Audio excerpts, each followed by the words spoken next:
Here we go. She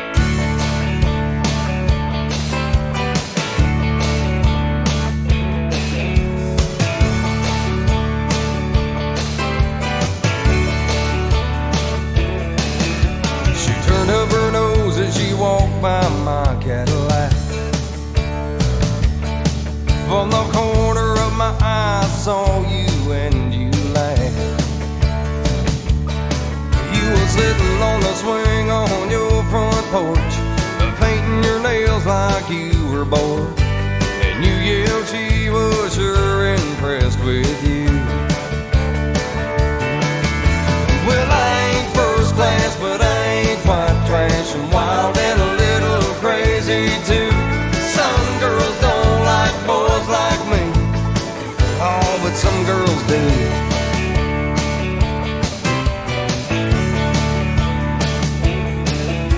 I yelled and asked if you would like a ride. When we pulled out of your yard, I bawled a tie. You was laughing at me, I was doing James Dean. You was the prettiest girl I'd ever seen. When you rolled your eyes and twirled my pink furred eyes. Well, I ain't first class, but I ain't quite trash. I'm wild and a little crazy too. Some girls don't like boys like me. Oh, but some girls do.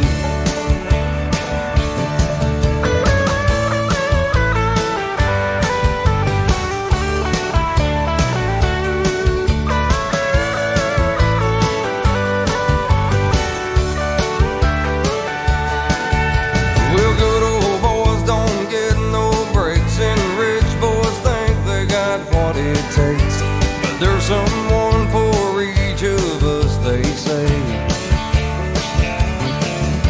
Well, I ain't first class, but I ain't quite trash. I'm wild and a little crazy too. Some girls don't like boys like me. Oh, but some girls do. Well, I ain't first class, but I ain't quite trash. I'm wild and a little crazy too.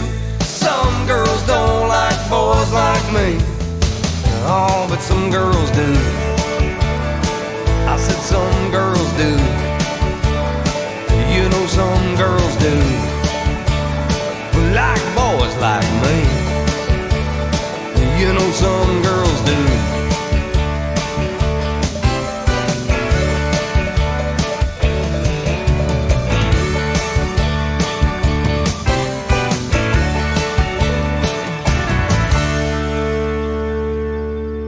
There you go, a little bit of Sawyer Brown by request from the Lobby soundtrack in the Ward. That's a little Sawyer Brown. By the way, that was a Nacho Damas request, so there you go. I hope everybody had a decent Monday. Most people started the work day. I don't know. I kind of miss starting a work week. Haven't had the joy or opportunity to do that. Who knows? Maybe I will again someday. I certainly would like to. I don't know. I guess I'm just from the generation to where you don't feel like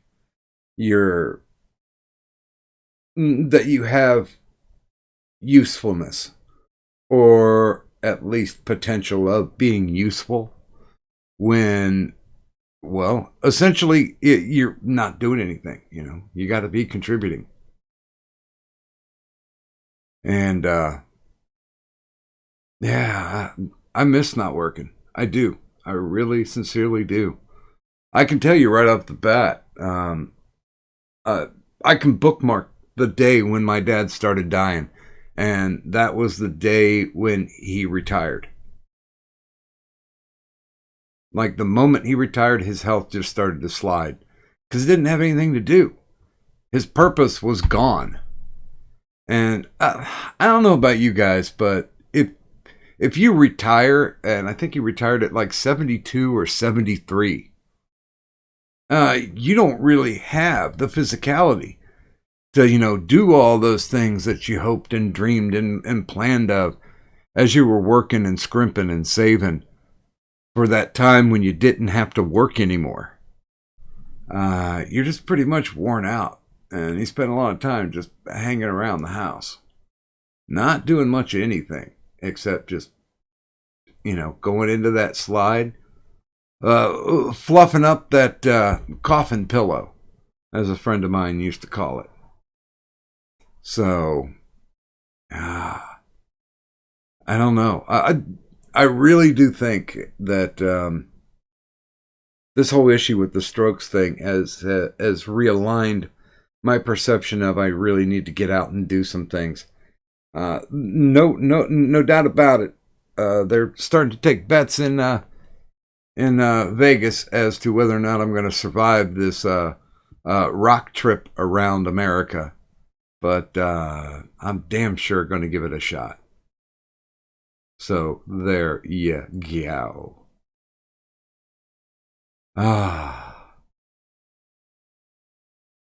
Yeah, the only time that my dad felt useful, Buzz, is when somebody called on his expertise. He had over 50 years in HVAC and refrigeration. So, when somebody would call him up, he'd kind of hem and haw and then go, okay.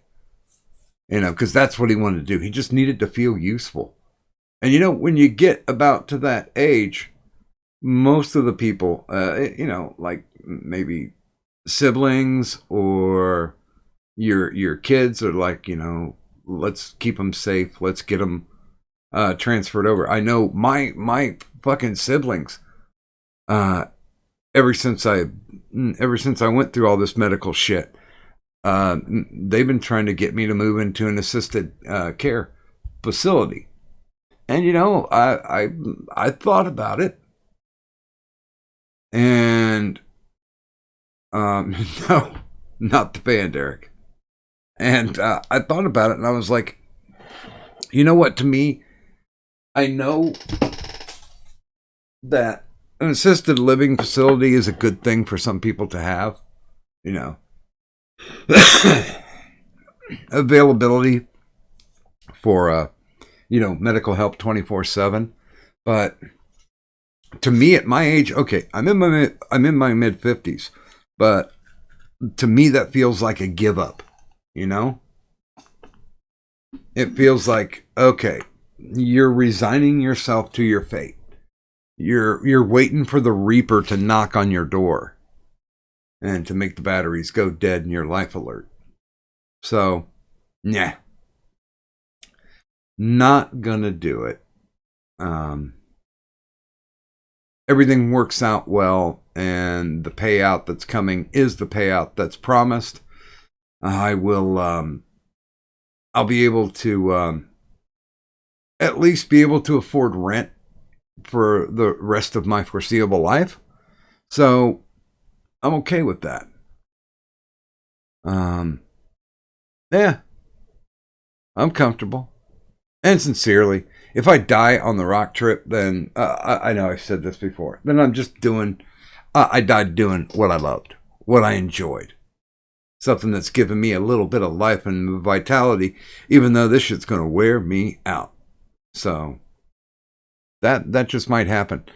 By the way, I do have to say that unfortunately, my mystical, magical, malevolent, magnificent co-host Cadunt, she's under the weather. So unfortunately, you're not going to have the funny person that was part of the show for tonight. So it's going to be me. I'm going to be flying it solo. I thought about doing a music stream, but good God, I can't. If you guys tuned in for the last stream, literally YouTube was shutting me down about every 15 or 20 minutes. And I know kind of how to backdoor it to get myself unblocked But good God, I mean, I did it like 6 or 7 times, and holy shit, I was very, very, very much not into it.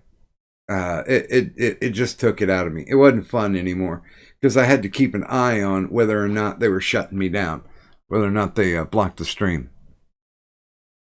So we're gonna run a little bit of IRS. Hopefully, we'll be entertaining enough to put your asses to sleep. Because no, Turish, it's usually the Tuesday to Wednesday night over that we definitely don't run. But yeah, I tried to see at the last minute if I could get a special guest co-host for the evening. But when you call people at the last minute, like especially like midnight Eastern Standard Time, there's not a lot of people who want to take that bait. They ain't ready to do, and I don't blame them. So, you know what? Without any further ado, I think I will go ahead and say some good mornings, and then we'll get all the stuff out of the way, and then anybody who wants to hop on and shoot the shit for a little bit, feel free. Come and knock on my door. Take a step that is new. And no, I'm not finishing that. Okay. So, good morning, Ghost Dog 999, one of our immortals. Good morning to another immortal, Evil Dead Ed. Good morning, W.R. Costin. Good morning, Buzz of the Hive. Good morning, Mandy. I'm scrolling. Good morning, Eric Falls. Good morning, Shamus Darby. Good morning, Spinal Tap, Tap, Tap, Tap, Taparoo. Good morning, Melissa. Good morning, Full Metal Picker. Good morning to Gulf City Cartographer. Yeah, it's been a while. And good morning to our goat. That means the greatest of all time. And immortal as well, Torish. And with that, we'll go ahead and flip the ting. Yeah, man, we flipped the ting. There it is. There's me all by myself. Hey, today is day number 6. Oh, good morning, Sir Adamantine. Sneaking at the back door. Today is day number 6 for Turish.ai's reign as Intergender Champion of the World. Yes, that's right. Not Turish, but Turish's AI. Turish's AI is currently the Intergender Champion on day 6.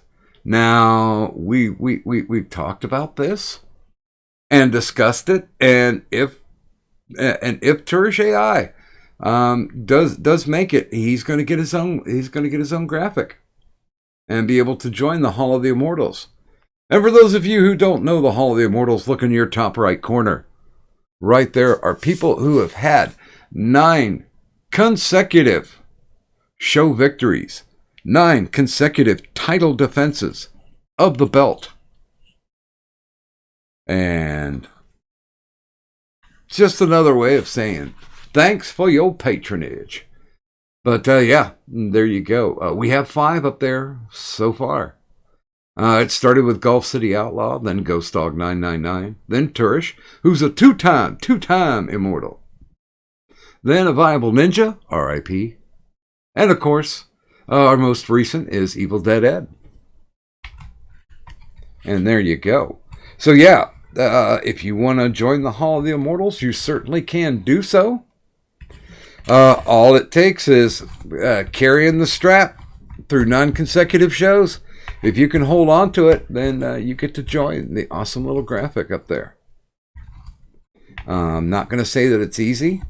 And I'm definitely not going to say that becoming the GOAT is going to be easy either, because Torish's record, he held the belt for, get this, 18 consecutive shows.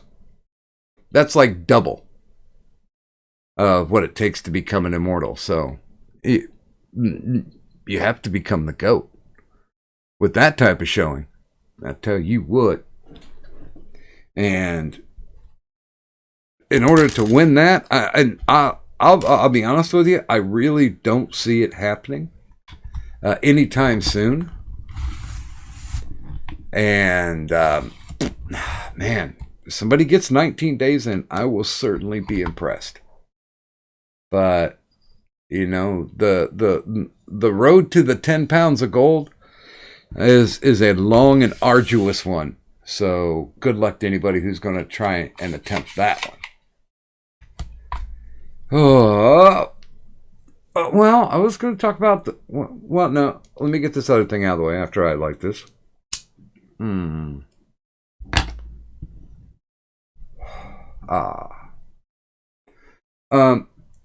We do have a weekly drawing. This week's prize, of course, you can see right there on the screen. It's a 6-paneled structured, fully embroidered logo with a Velcro closed back. And that goes to the winner. Well, how do people win? I'm glad you asked. There's 3 ways, actually.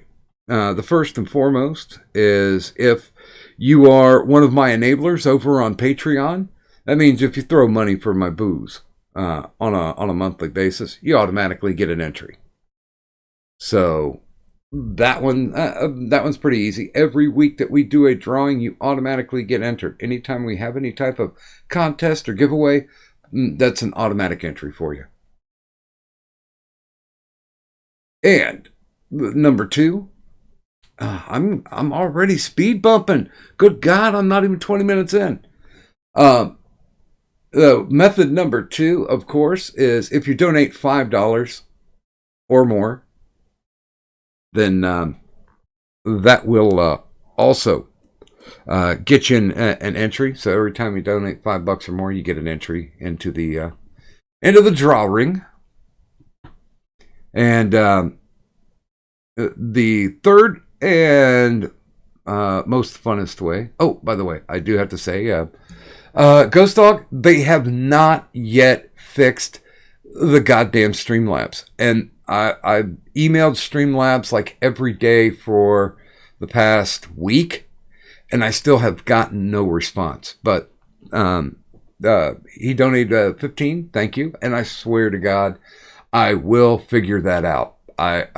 There's got to be some way to fix it, because I was looking up on the magical Google machine. If anybody had ever had, I was trying to find a maybe like a subreddit or something that had talked about it, but I have not found one yet that says how to fix a 505 error. Because the last thing I need to do is just screw everything up. Because I may not technically be a boomer, but I'm kind of living in that boomer mentality. So we'll see. But thank you. And once I do finally get that shit back on its wheels, then I will definitely read out every single one that I've missed so far. Just for trying it out, I'm going to try it. Error 500 occurs when something blows up with our code. So I don't know how to fix that shit. And if they're blaming it on themselves, then I will allow them to continuously blame it on themselves. Hey, by the way, good morning to Victor Rand. So the third way to where you can earn an entry, and this happens every time that we broadcast until we draw, is by knowing the phrase that pays. Now, I would normally say, if Cadunt or I say it, then all you have to do is send a DM with that phrase that pays. There's your entry. Bang. Automatic. So, some of you out there might be asking, well, what is the phrase that pays? Well, I'll be honest with you. I'm not going to tell you. That's something that we put out either, we usually put it in the ward, in our Discord server. We usually put it up on Das Twitters somewhere. Sometimes we'll even say it on somebody else's stream when we drop by or drop it into the chat. And when you hear it, when you hear me say it, just send me a DM and we'll get you entered. But you're on your own finding out what that actual phrase is. And good morning. Good morning, TM. So here I am. I'm sitting here thinking, because we legitimately missed a whole week. So that was kind of some bullshit.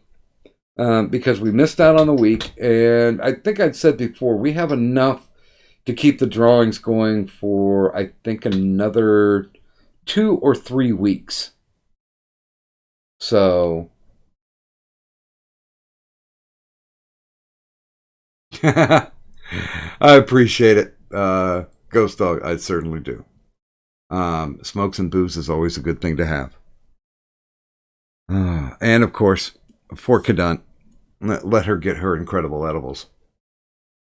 So I was thinking, what can we do to have a little fun and bump up the potential for everybody to be able to get some more entries? And the one thing that came to mind is, let's do a trivia contest. Now, not a normal trivia contest. What we're going to do is we're going to do IRS lore trivia. The lore that is built up around this show after 300 plus episodes. And we have legitimately had 190 guests, 190 different guests. And that will have a tendency to create some lore.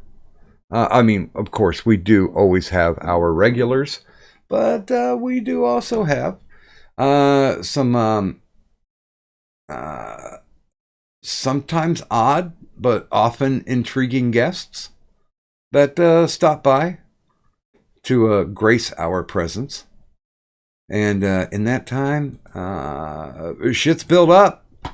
It certainly has. So, yeah, stick with us on that one. Because I think we're going to come up with some good stuff. I'm also trying to work with. I'm trying to figure this out. I'm trying to work with somebody to do clips, so we can actually do like audio clips, some of the fun parts of the show. And I'm gonna be honest with you, people. I have my tech skills are only at a certain point, and that's as far as it goes. I am talking to somebody else who's helping out. That is, okay, that's, Turish AI fought back. I was like, oh no, is Streamlabs really fucking up this bad? So, Turish AI hits back, dropping 20. Thank you. You Skynet kind of person, which kind of frightens me. Okay, this is. Oh man, I think my headphones are getting a little fuckered because I keep getting a reading that says reset your headphones, and I'm like, get away from me, technology, you bastard. Oh, okay. So yes, thank you, Skynet, for your $20 donation. We appreciate you. Oh my! Now this, I must be hallucinating. Aren't you supposed to be resting, Cadet? Supposed to be, yeah. Well, I just finished throwing up a little bit, and so now I can talk again. well, you know, you know the number one rule for the IRS, right? Hold on. I know this. Uh huh. Fucking throwing a pub quiz on me. Yeah. Pop quiz, hot shot. You little fuck. Hold on. Uh, fuck bitches make money.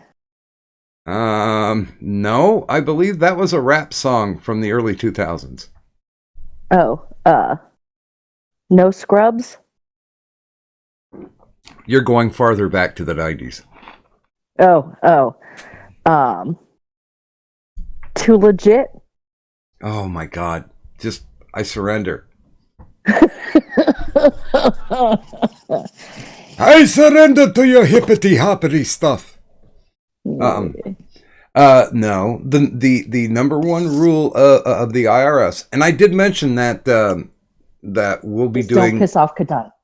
Well, no, that's number two, because number one, most important, is IRL always greater than IRS. So if it's something that you can't or don't want to do, then there is no obligation. Because I want to make sure, as your internet dad, that you are taking care of you. Ha ha ha ha ha! I don't take care of me. I loathe me. But no. Let me do a quick good morning. Sup, bitches.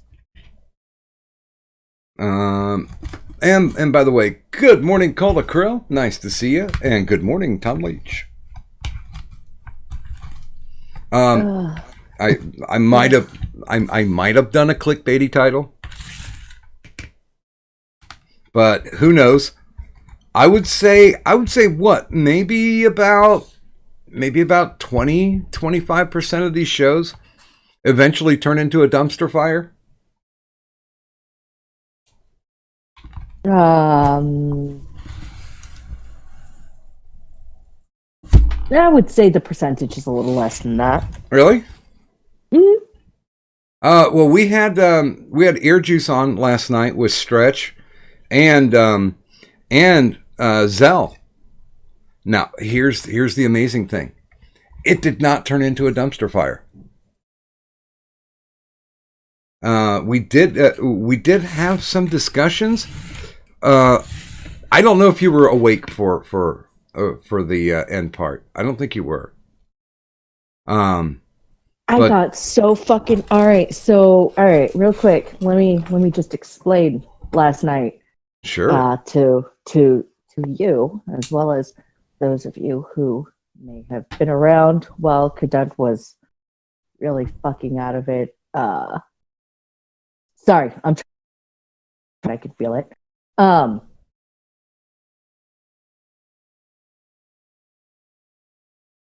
Wait a minute. If you're talking, I'm not hearing. That TikTok, don't stop. Let the body hit the floor. I fucking know the song. You know, can you hear me now? Yeah. Okay, all right. So last night I had I'm dog sitting at my sister's, and that winds up giving me edibles because my baby sister pays me not only money at times, but she'll also leave edibles for me. I appreciate it a lot because the CBD edibles definitely put me to sleep. One of the sets of edibles that she had was pure THC edible. Oh. Which fucked me up. I could feel my heart in my throat. Like it and my sister's dog turned into this thing called a Dracolix. Um, I think you should probably also explain the fact that THC performs differently on you than it does like on the normal consumers of those types of edibles. Right. So, due to the chemistry, I suppose, in my brain, that's at least my best estimate as to why it affects me in such a way. But THC does make me hallucinate to a minor degree. Mind you, like I have been told by somebody who is high on acid that me on weed or cannabis, especially weed or cannabis that just so happens to be high concentrated THC, seems to make me hallucinate in a way that is similar to them hallucinating while they were high on acid. Because I'm explaining to them what was happening because my brain is fucked. Like there's no better way to put it. There's no other way to put it. Is my brain is fucked up. I have a nice, beautiful trifecta of issues that have been actually diagnosed. One of which is borderline psychosis, and I say it that way even though I know borderline is slightly different from psychosis. But that's just how I remembered my quack saying it. So that's just how I say it. Anyway. Mm. So yeah, I By the way, hallucinate. real quick, good morning, Bunny, and good morning, Nostradamus. You missed it. We played one of your requests from the lobby soundtrack. Hi, Bun Bun. And good morning, Dragon. Hi.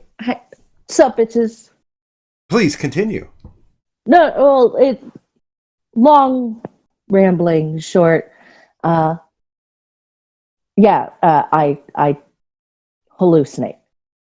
I get and CBD tends to just kind of put me out, which is why that's usually an easy and safe bet for me. Mm-hmm. THC tends to make me hallucinate. I also do get the giggles. Don't get me wrong. I do definitely get the giggles, but it's mostly because I am laughing at the hallucinations of my mind as I'm staring at I can't even describe one of the things. One time I swam through carpet. Yeah, somebody actually mentioned, I think it was Nostradamus talking about you swimming through the carpet. That was a story I've told before. It was actually the first time I'd gotten high, and it was actually high off of the pure resin.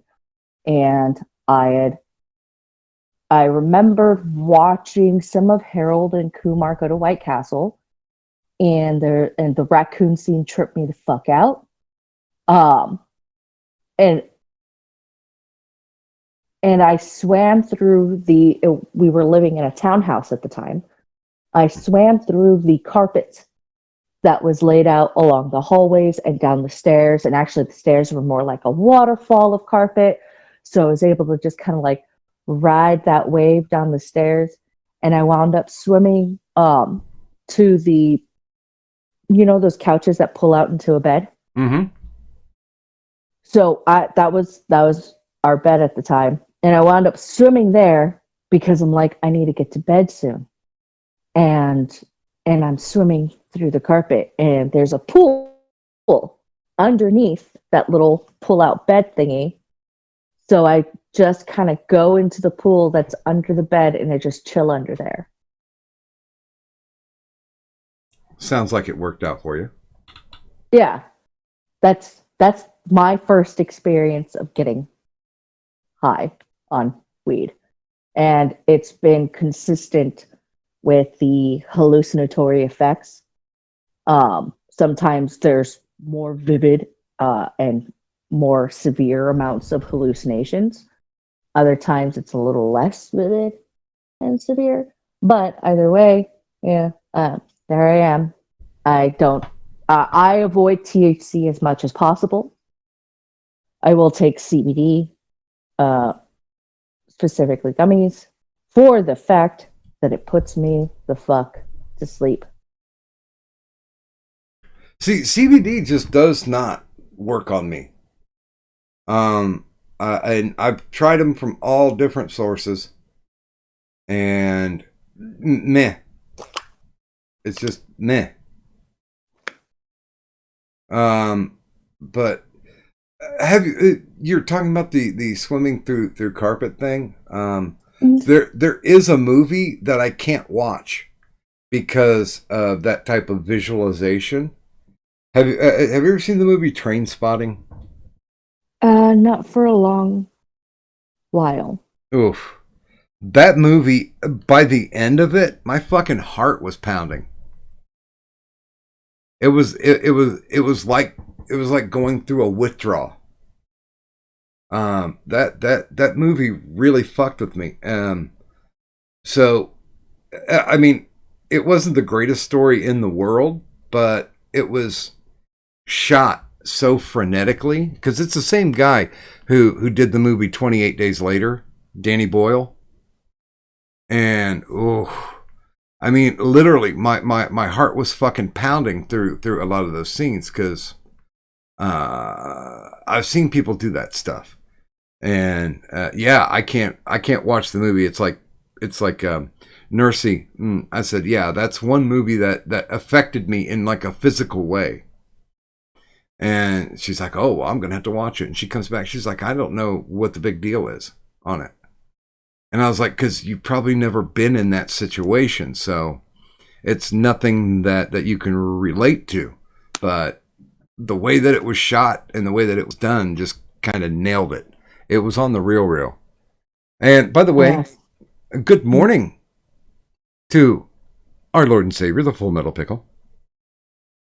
What's up, Gherkin? Pretty bitches. Ah. So yeah, we've got. I was just talking before you came on about how we're gonna do a trivia night, and I don't think we've gone all the way through how we're gonna work the trivia night. I've only got like 10 questions so far, but do you think it's a good idea that everybody who they'll go through the trivia, answer the questions, and then at the end they can turn them all in, and then the ones that they get right, they get an entry for. Does that sound like it would work? Yes, under the circumstance, not the circumstance. The thingy, the word, the caveat,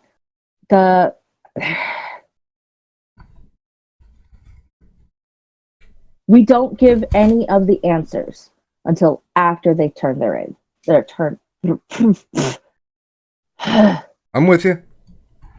Yes, I know words. I mean what you know. Yeah, I meant what you knew. Yeah, because and I started thinking about it because there are people who could bitch out if we did just general trivia, and they could go on the interwebs and look it up. The country that used to be called Istanbul is now that kind of thing, or what's the airspeed velocity of an unladen swallow? African or European? Well, I don't know that. Bunny says, "Oh, Doc, please." Constantinople and Istanbul to Constantinople. Sorry. can't go back. Nobody's business but the Turks. Bunny says, "Oh, Doc, please let me help or let me in on the trivia." I will be giving the actual trivia answers up until the day that we do it. As a matter of fact, I think I've already given a few out tonight. Yeah, they might have just been glossed over, but they are answers to actual trivia questions. Like I'm thinking of making one of those trivia questions is who designed our chibi heads for the IRS logo? That's a good one. Who still hasn't come on because they're scared of me?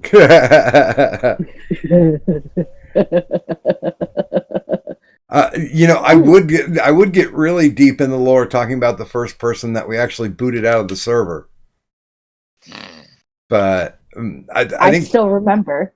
I think that one's a little too tough, though. That one is tough because we never really said that person's name. It came up in conversation once. Yeah, I would another one that I wouldn't put on there, but is still a fun little thing is the first person we ever booted off the show.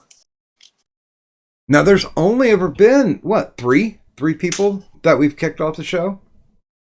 I mean, I may have raised that number a little bit because there was a night where I'm just like, nah, I'm not having it. Fuck you. Boot. Especially once we got the Discord and I had that power. Oh, that power. Wait, I'm trying to think because technically we didn't boot Tonka. I did. Oh, you did? Oh, okay. I thought I did. One of the nights. Yes, I did. I thought you just muted him. He was on here a couple of times. One of the nights I definitely booted him because I'm just like, nah, he won't stop interrupting and he won't shut the fuck up. That was the last time. Yeah.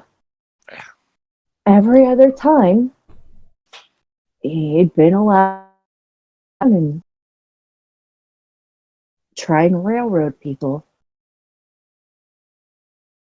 Well, let's. Okay, so the three people who got booted, do you remember? From the Discord? No. Well, we kicked quite a few people. We took a nice big brush and swept out quite a few of the dongoloids.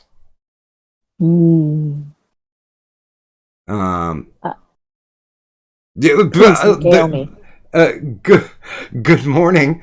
Speak of the devil. One of the people that I did kick was Assault Lick.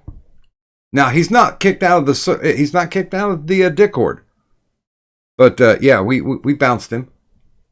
Oh, I wasn't there for that show. Oh, okay. Yeah. Oh, it was a glorious shit show. Oh God, boy, it was a shit show. Nostradamus says, Cadunt tossed out Tonka like Uncle Phil threw people out.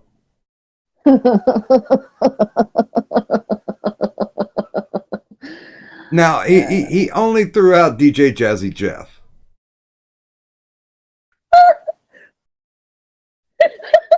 But, yeah, that's a nice visual. Thank you for that, Naja. Especially because now I'm imagining it's DJ and then I toss a wheelchair after him.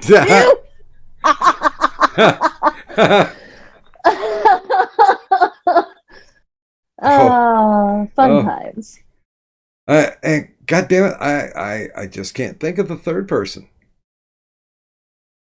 I don't think the third person? Honestly, TM, I'm positive that we didn't ever boot you. Mm-mm.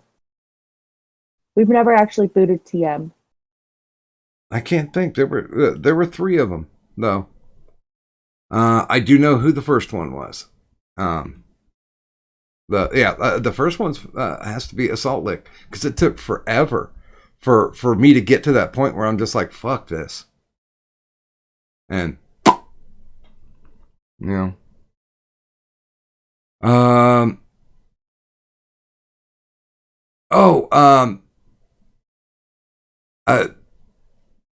Do we want to say that the first person ever booted out of the ward was a certain big red ghost? No, because that wasn't anything you or I did. Mind you, I had zero qualms with it when it happened, because I understood the reasoning as to why when it was given to me by the admin who did, by the moderator who did. And I'm like, okay, no worries. And then the reply afterwards, you know, the response afterwards was immediately like, that was a good move. Can we give this admin a promotion? And I'm pretty sure I temporarily did. He was pretty proactive because I think that one was a hey, you know, we want to do this, and I'm like, okay.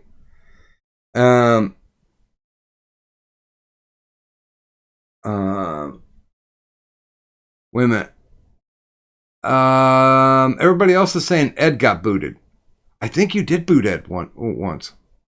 Me? Yeah.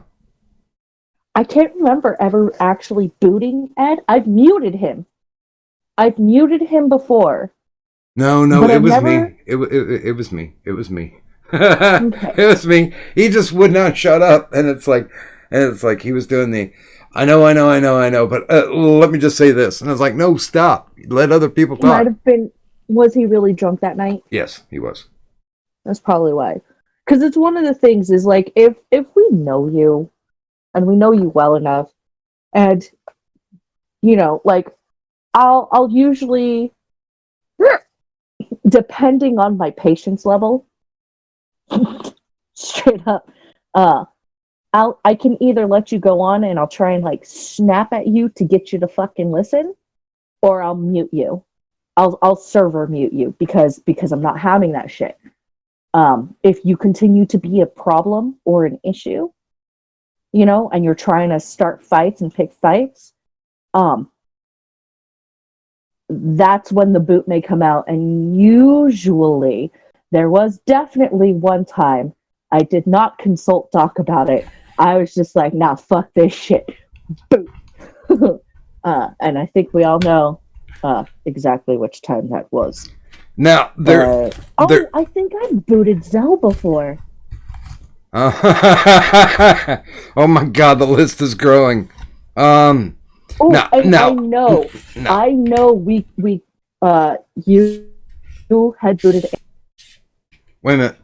You clipped.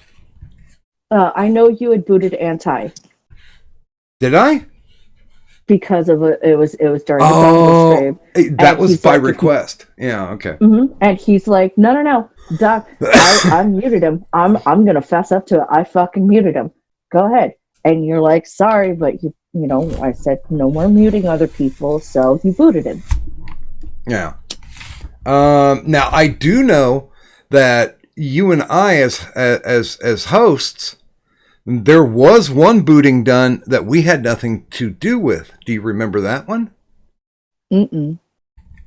This was when we were still doing that awesome Google Hangouts. Mm-hmm.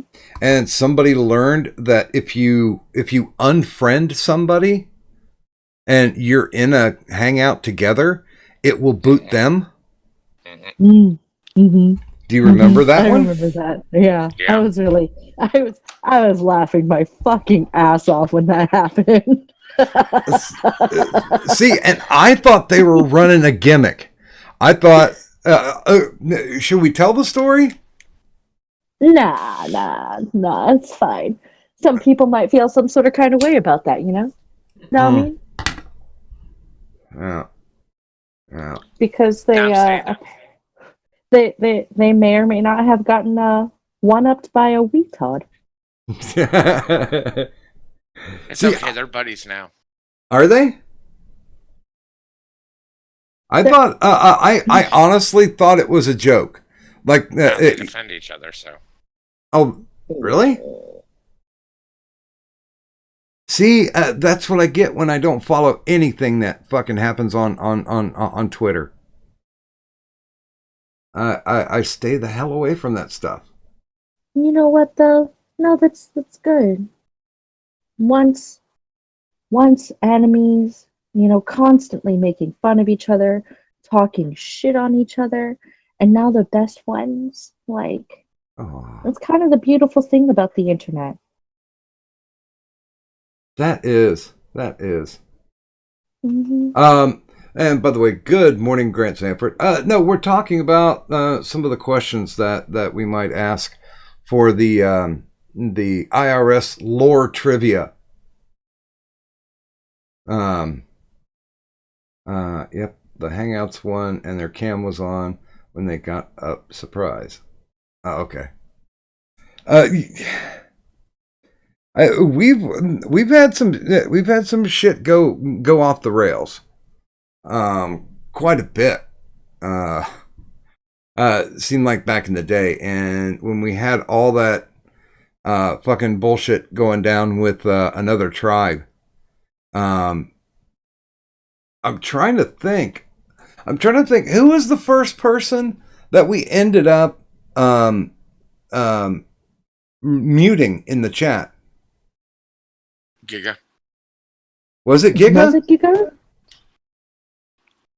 I mean, was just that's making a a, guess. that's a safe guess, but I'm pretty certain the first person that ended up actually getting muted by you, Doc. Oh, I know. I know now, but go ahead. What's the guess? My guess has to be punished. Bingo. Yeah, you got it. Yeah. Punished, and then he kept coming back on alts, and I knew what his alts were. It's just like, okay, that one's gone too, and that one's gone too. A viable ninja came later.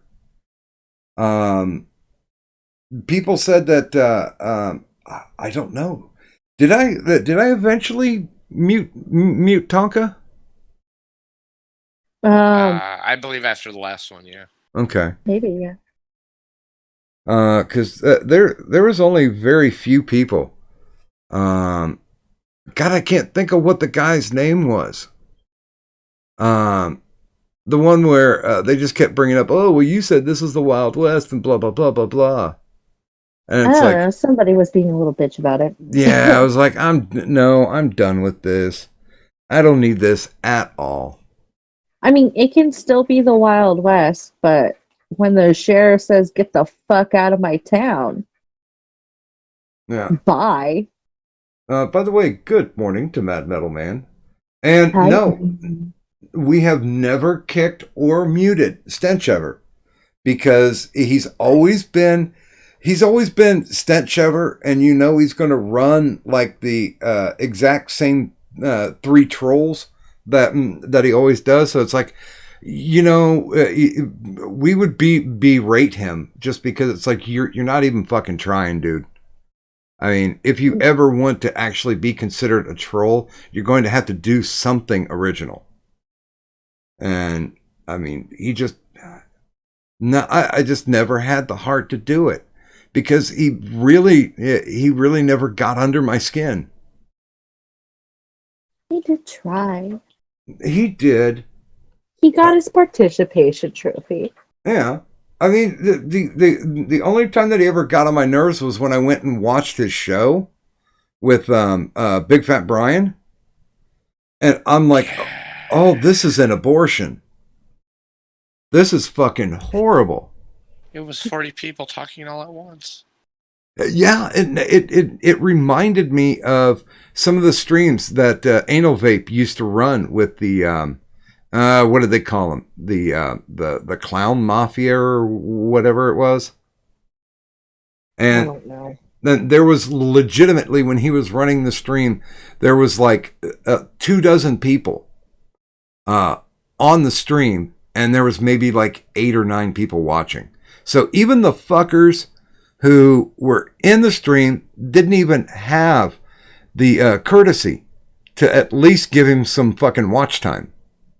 Yeah, some people are like that though, and that's okay. You know, like sometimes it's because for me on my old phone, it was difficult for me to have the stream up and running while having like Google going, especially because like I had to keep myself muted some of the time due to like background noise and shitty like microphone pickup and all that jazz. Yeah, and one of the downsides to Hangouts is if you're on mobile, when you open like a YouTube video, it will fucking boot you from the chat. It's so stupid. I'm PC for life, but once I start this whole rock excursion, I know how to run live streams, or live feeds is what they call them. I'm gonna be running live feeds on the Facebook, and then what? What? No. It's okay, Boomer. You go ahead and talk about doing the thing on the Facebook. That's where the majority of the active rock community is. Well, no, I'm just saying the fact that you called it the Facebook was that entertained me. That was adorable. I'm sorry. I'm ribbing you for the sake of you called it the Facebook. You're making fun of me. It's okay. Damn you kids with your Zima and your hula hoops and your Dan Fogelberg. Here. Here's the Jello. It's okay. Wait a minute. This is lime Jello. I don't like lime Jello. Plus, what are those little white chunks in it? I never trust Jello with chunks in it. I've never seen Jello with chunks in it. You've never seen like people take like little pieces like diced pears and or like diced apples and put them in Jello? No, I've never seen that in Jello before. Then again, I'm not a big Jello fan in the first place. It's not my jam. Well, you know, when you get to a certain age, that's all you end up ever seeing. Here, here's well, I guess this is not a good representation, but yeah, one of the things, I don't know if it's a Midwestern thing or not, but they will make Jello fruit cocktail. Yes. I don't know how to feel about that. Well, here's a now here's where it gets scary. Here is I'll do a no context tweet. This is lime Jello. And I think the funny thing about it is this picture, it's like the motherfucker's like, oh, this is going to be fancy. It's fucking Jello, and you're putting chunks of fruit in it, for God's sake. It doesn't get fancy, ever. Nah, see, for me, like, the closest thing to that is lychee jelly. And then they'll have actual, it's a ching chong thing. I'm Asian. I'm sorry. Okay, my people do weird things. Delicious. Well, then again, you know, somebody did kimchi for me once, and I'm just like, oh, this is like horrible Asian sauerkraut. I do not like it, Sam. I am. By the way, here's an old recipe. So if anybody out there really wants to make a Jello with stuff in it, here's one that is a lime Jello with a tuna dip that has endive and radish roses. So there you go. That's not okay. None of this sounds okay. Well, you know, this was back in the 50s and 60s when, you know, they had no idea what food was to be used for. And so they tried to make these weird presentations. I mean, it actually looks like there's fucking pimentos in that bad boy. And pimentos are good for nothing. Hmm. No, I'm not a pimento guy at all. Never have been.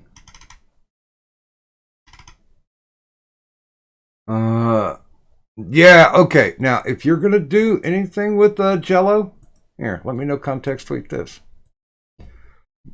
If you need something creative to make with Jello, there you go. Those are margarita Jello shots. Oh, okay. That's like one of the few ways that I'll be like, yeah, let's have some Jello, Oh, yeah. if it's in shot form.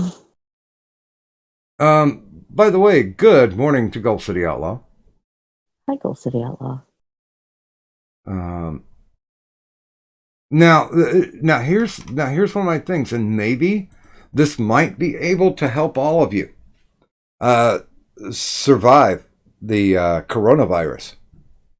One of my favorite things to have, like when I'm not doing things so well, like having like breathing issues, or I'm sick to my stomach, I make what's called a Jello cocktail.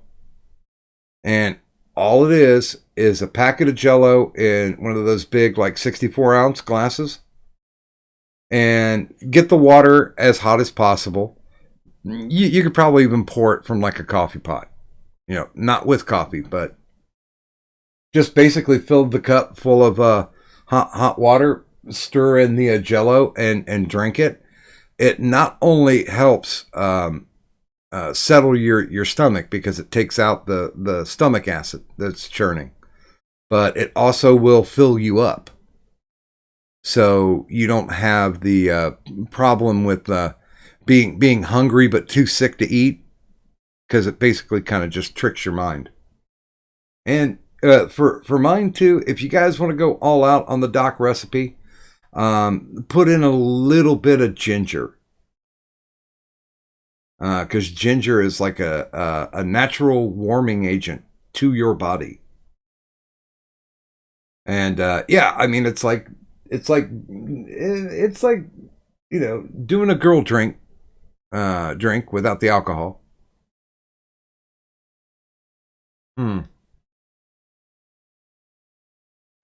But yeah, I liked Jello shots. At least I liked making them for a party, because it was one of those fun kind of things. It's like, all right, everybody got to do a Jello shot.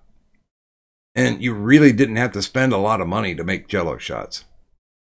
You just had to spend a little time, a little effort. Not a lot, just a little. Now, my favorite that I usually always have, as a matter of fact, I've got like 4 packets of Jello sitting next to me. That's left from my stash, because it's been a weird tummy ride for the past couple of weeks.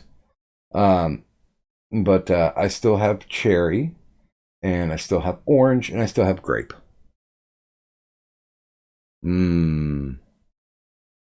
Oh, thanks, Detroit, and good morning. Hello. What other type of trivia can we come up with? Now, I know one of the ones that we definitely have to do is who is the official mystical, magical mascot of the IRS? Mm-hmm. That one should be an easy one for anybody who's been, well, who's seen maybe a quarter of the shows. I mean, honestly, I don't think there's anybody out there, and God bless you, and no disrespect, but I don't think there's anybody out there who's seen all, was it 335 shows? I mean, hell, Doc, I don't even think we've seen all 335 shows. Well, I've been there just because I had to run the tech. But did you watch it? I have only ever rewatched, I think, 3 or 4 shows. Oh, I know one. Huh? What is the alternate identity of the IRS? In other words, the IRS has run under another name. Mm, that's a good one. That one's having me think. Um, I hate to say it, it's the only one that's unlisted or got privatized. Oh. Oh, I know which one now. And technically, I wouldn't count it as an IRS. You know what would be a good trivia question, though? Okay, what? Along the same lines, Mm-hmm. with the same kind of mindset. Mm-hmm. What are uh, two IRS specials?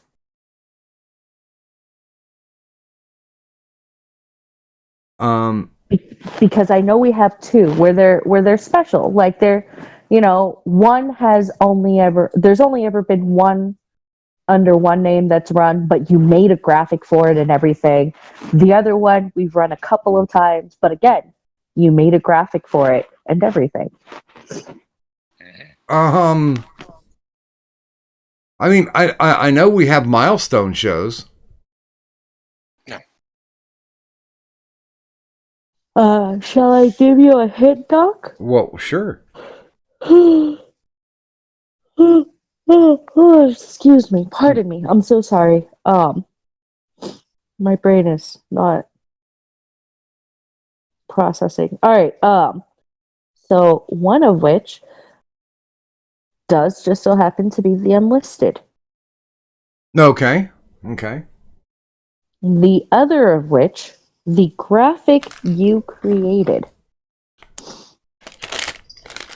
Oh, the KKK. Yes. Okay.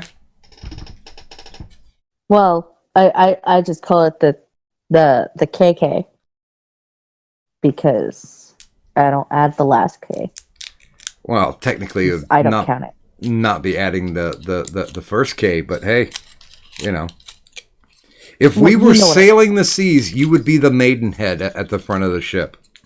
I don't think so, but you're not paid to think. God damn it! I get paid.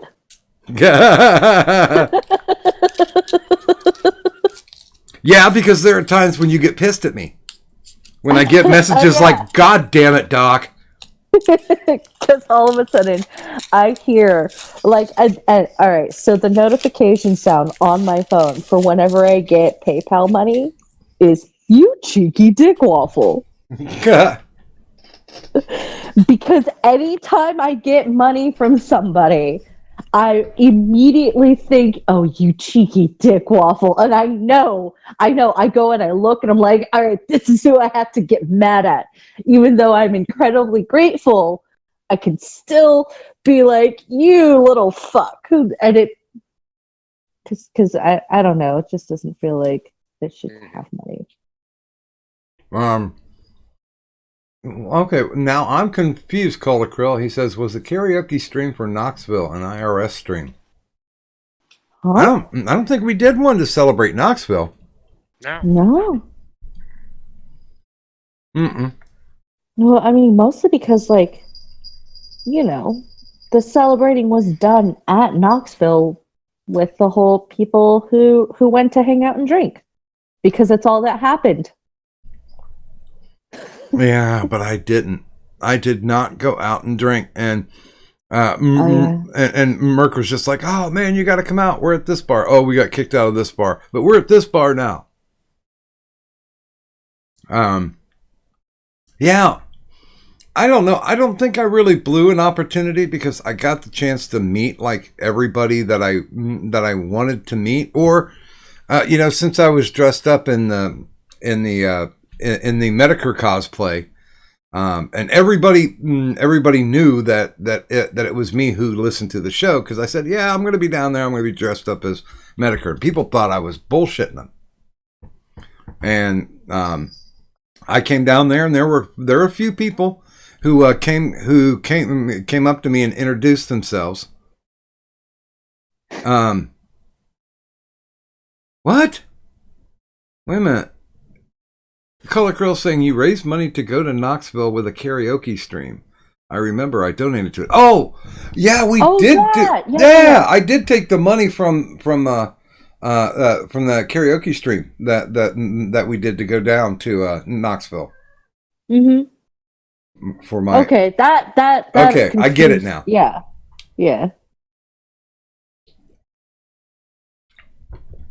I think that was just more for, hey, let's get drunk and do karaoke, and then all the proceeds go to Knoxville. Yeah.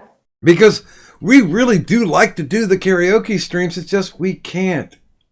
Oh yeah. If it's a karaoke stream, damn straight I'm gonna be drunk. And you know what's weird? When I get out on my own and I'm all solo, you know, I could wake up in my own puddle of puke and not have a problem with that. But I'm pretty sure, because I'll be in small quarters for when I first get out. Because I got a feeling when I leave the opulent ghetto mansion that most of my shit is probably going to remain in storage tubs. And that's pretty much it. Until I actually get to the house where I'm going to eventually live and die in. Because that's my overarching plan, ladies and gentlemen. That once I get on my own, then I'm gonna find a house to move into, and I am going to reside in that house until I die. Not like I'm gonna stay in the whole goddamn time. It's just that's going to be the last place I ever want to move. I hate moving. Moving sucks balls. I don't know anybody. Do you guys like to move? No. Not really. I'm used to it, but I really wish I wasn't. Oh God, when I was young, and my dad wasn't really in the picture, so it was my mom trying to make sure that we had a roof over our heads, and there would be times where we get woken up, and Mom would be like, "Okay, it's time to pack. We got to go. There's a new adventure." And it's like, oh God, okay, you know. So we couldn't make the rent, and we'd skip out. We probably did that about 8-10 times. Well, hey, you gotta look at it as an adventure, because, I mean, always look on the bright side of life. Yeah, because we had no fucking idea where we were going to land. Thank you. Always look on the bright side of life. I can't do the whistle. Who do the whistle? Yeah, because I can't whistle. I mean, I can blow. Hey.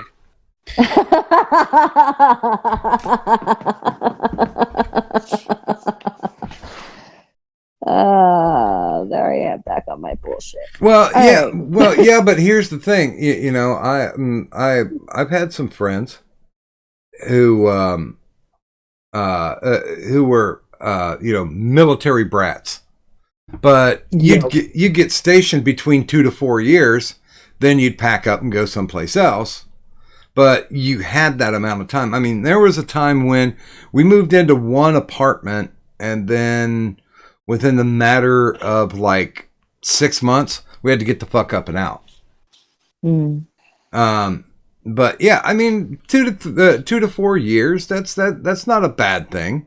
And then you can, you know, I know it sucks having to remake friends. I think that's why I got to be such a good conversationalist, because of the fact that, you know, I knew when I got the call, hey, you know, it's time to pack our shit, it's time to go, that I was going to have to make new friends wherever we landed. So that's how I learned to get the gift of gab. I still don't have that gift. I was definitely a military brat. And that passed into my adult life for a bit, where it was hard for me to like figure out how to just stay in one place. Not without trying, but it was just something, always wound up happening because that's just how it goes. I've moved around quite a bit myself. Yeah, I mean, well, yeah, but I mean, what you're like just turned 40, was it? yep. So yeah, I mean, I think you're probably settling into the mode like I don't want to go anywhere anymore. This is it. This is the last place. Oh no, I fucking despise this fucking town. Huh. Well, I've got like before we moved into the ghetto mansion, we've been here like almost 4 years. Before we moved into the ghetto mansion, I lived in the same place for 12 years. And oh man, I was really happy about that. Because like previous to that, I was setting up like telemarketing offices for Kirby.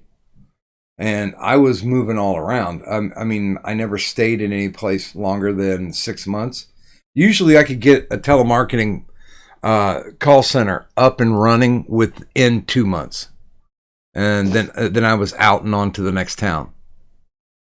And good God, the money was good. Now I was okay then because I knew that, I had a storage unit back here with all my shit. So, suitcase living, I'm completely okay with that. And Calder Krill, he's getting ready to hit the bed. So have a good morning, brother. Hope we helped to put you to sleep. And yes, I think Cadunt can attest to the fact that I'm not drunk when the show starts, but oh boy, am I drunk by the time we get into doing a lot of songs. Except for last time. What, was I drunk before then? No, you were actually pretty sober. Was I? Yeah, And- you didn't get enough fucking donations. Oh yeah, good God, saved my life too. I think I only did like a half a bottle that night, and that was okay. I mean, the first night it was the first time that we did it. I drained the whole fucking bottle. I think I was doing raspberry because I let people pick what I was going to drink. Yeah. And it was either bourbon or raspberry vodka, and they picked raspberry vodka.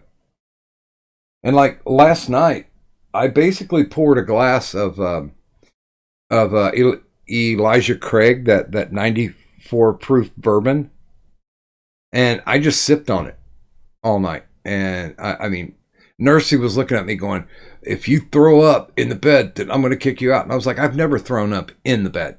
She's like, "Well, you've thrown up next to the bed." And I was like, "Once. In like the 12 fucking years that we've been together, I threw up next to the bed once." I mean, would you rather have me asphyxiate on my vomit or just to get rid of it? And still, even puking on the floor on my side of the bed, it was still cleaner than her side of the bed has ever been. I'm not shitting, and she would be mad, but she can't say that I'm wrong. Yeah, the raspberry vodka was a bad choice. But good God, man, that Elijah Craig. I mean, I see why it's a $40 bottle. By the way, good morning to Psycho, and good morning, Cybertaz. What's up, bitches? Shit, you know what? I should see if Ear Juice is awake. I just watched he did a 3-part series. Now, I know we've talked about this BTS Canunt, but I don't know if you wanna if you wanna delve into this at all. But I know both of us, when UA used to come on regularly. Mm-hmm. And this was when he got after he got bounced from Cog's group. And you know, I've talked to Cog on and off. I mean, I even did an interview with him for Doctor on Call. But as far as it goes, I didn't have any idea what was going on with UA and that whole Cog thing. And he did like a 3-part series that was like almost 3 hours long. And that legitimately laid out everything. Everything that happened. And it wasn't, well, here's the speculation of this. It's like, no, here's the audio. You know, here's where this thing happened. Here's where this thing happened. So Ear Juice can really nail that shit down. Dark Ninja, I guess. I mean, I haven't interacted with Dark Ninja. The guy who got into the server and was talking about, you know, I'm the funniest person here and I'm the greatest troll. And it's like, yeah, Giga. Okay. I'm not Giga.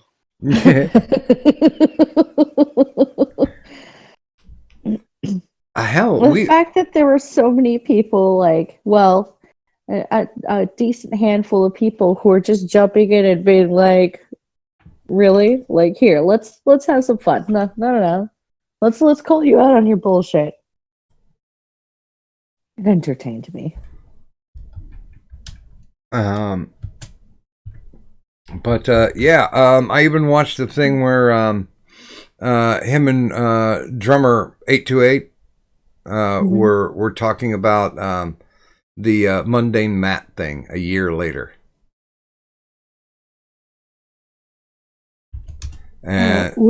Which Mundane Matt thing? His whole meltdown and destruction. Which one? I guess. Okay, let me put it this way. When it comes to the Mundane Matt thing, I got to just basically hear all of it secondhand via Cuntstream. Oh, okay.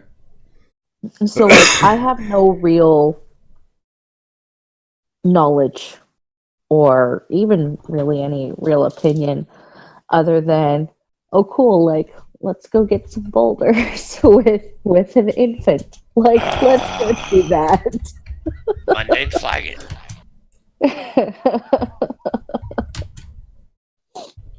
That's it. It was the one where they finally, you know, his ultimate destruction was when he was on the kill stream, and he actually showed that he was flagging people. Oh, Yeah. because they pulled the thing and said, no, all you need to do is just type in here and it'll show you your flagging history. Yeah, and it took him, because I was watching it live, and it took him like 20 minutes for him to be able to pull that up. And it's like, you know what? It doesn't take that long to do it. I'm stuck in boomer mode, and I could get to it within, you know, 5 minutes maybe.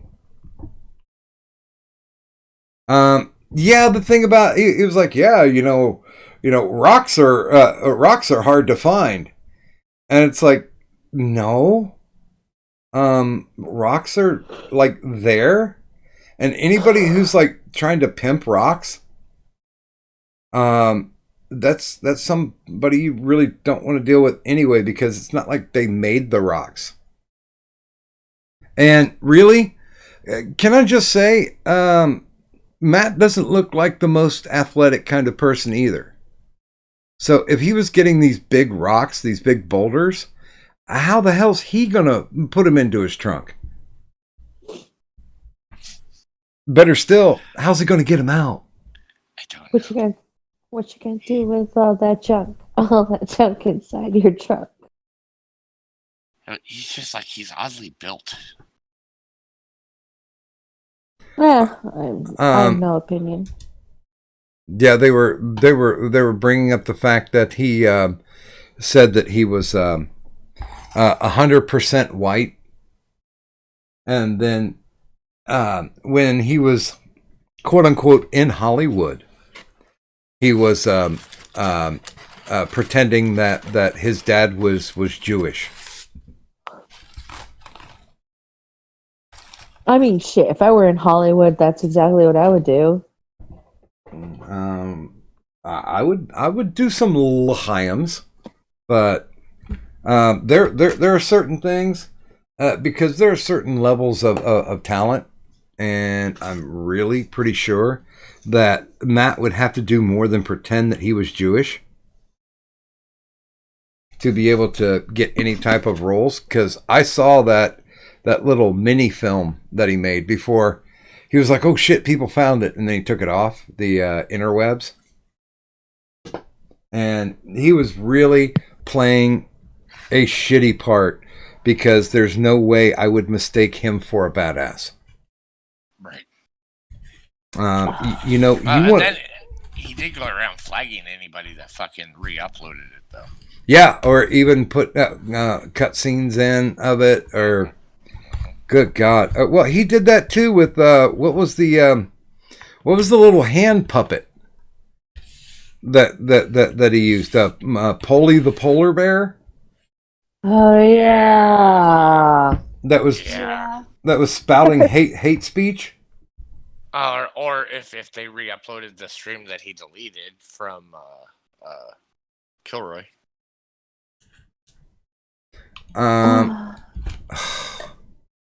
Good God. Yeah, although I really was entertained because anybody who streamed from Kilroy, I watched it, and it was like a drinking game. You see this camera? It can do 360. Oh yeah. Oh, I memed the fuck out of that one. That was fun.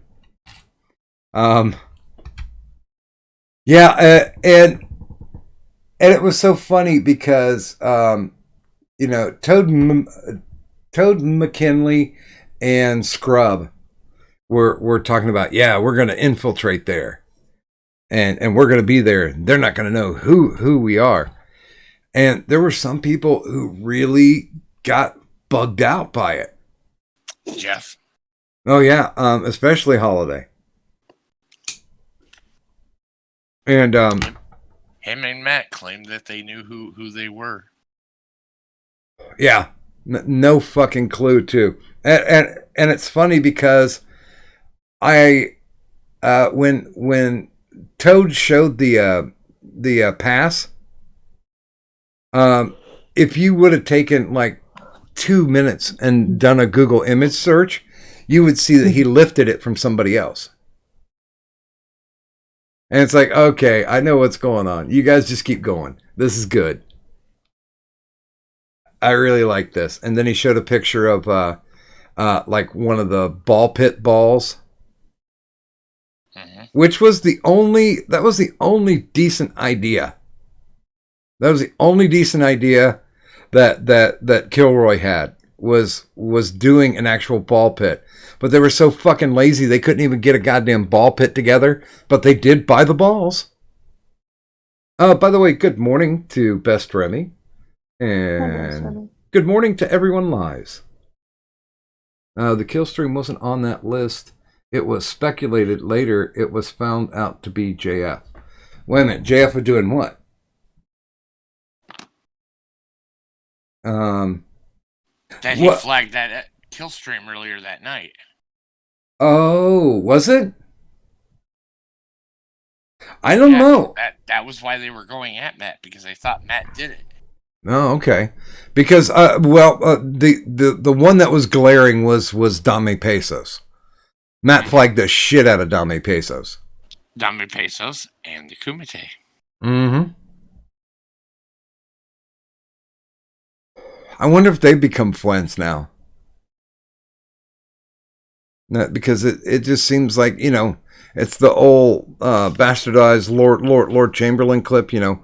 Countries neither have permanent enemies nor permanent allies. They only have permanent interests. Mm. Yeah, but nobody's interested in JF. Unless they're 19 and retarded. Good point. Potatoes. Oh no! Potatoes. You know what's funny? That's all I know about that guy. That's it. He's a douchebag who likes retarded chicks as long as the retardation means they're mentally 13. Mhm. And he is French Canadian and a narcissist. Oh, and a white supremacist. Right? I think he was a nationalist, but I always thought the funny thing is that they busted JF out because what he wanted to do was essentially spread his seed and Yeah. and make as many descendants of the JF royal family as possible. But only if they're white girls, because only white girls, worthy of these French Canadian dick. but think about this. Are you really you're really rolling the genetic dice if you're impregnating retarded women? Because there might that's be because women with actual brains wouldn't sleep with something like. Kadan, come on. What? You're smarter than that. He could have just used roofies. Oh, but he would have to be able to, I don't know, meet women. Show some form of emotion other than slow-mo speaking. I would. Hello there, pretty white lady. I noticed that your skin pigment is just the right color to be able to be allowed to breed with me. Here, drink this drink. And then she'll just look at him, and be like, Well, no, because if you're doing it right, and he is a guy who is of small stature. "Hmm, I'm relatively sure that well, yeah, that he could just slip up without them actually see him because his head doesn't go above the bar. yeah, And he can but just kind of slide that in. yeah, but you know that he's going to say something because he's so full of himself that he thinks his words are like butter. Oh God! You know what, guys? If we're gonna go and do the back in the day, Mm-hmm. I think it only behooves me to share. I will share the meme that I sent to JF that got me that got me blocked on Der Twatters. Let me just take a second and I'll dig it up. But yes, technically JF was the first person to ever block me on Der Twatters. Yeah, here we go. Okay, there it is. I have an idea as to who the first person to ever block me was. Mind you, doesn't have anything to do with, but I'm not certain. All I know is I know of guaranteed three people who, yeah, three people who have blocked me. I know for sure three people who have actually blocked me. And none of those three people are Steve Shives. No. Damn. I have not gotten blocked by Steve Shives either. I've been blocked by a cheap whore. I've been blocked by a dumb bitch. And I have been blocked by how to a pathetic fake British guy. Mm. But I'm still I've blocked not by him. been. But Steve Shive still hasn't blocked me. All of these people have all blocked me because, well, first off, their significant others didn't tell them to. Here- Steve Shive's the ultimate cuck. Yeah. Oh, I've technically been blocked and unblocked by a couple of people, though. Does that count? Can I count that? I'm counting it. Fuck I'm it. counting it. I know of 2 other people who have blocked and unblocked me. Three. One of which was Thrax. Mm. Another of Well, which was cucked. Well, the one I'm sure you got blocked by him too, because all of us did, because we fucking went after him after he said what he did. Navo. Nope. Wait a minute. Am I blocked by Jacob? I don't know if I'm blocked by Jacob. No, he unblocked me. He unblocked all of us like a week later, thinking that we were all just going to let it slide. Oh, After see, the he never accusations he made against us. he never blocked me. Oh no! He Wait, never yeah, blocked me. Yeah. because he sent me a DM when all that shit was going on, and he said something to the effect of, "Well, I still think that you're an okay guy." And it was like out of fucking left field, and I'm just like, okay. I didn't know honestly how to respond at that point, because I had not had any interactions with him unless he was trying to ride the coattails of other people who were trying to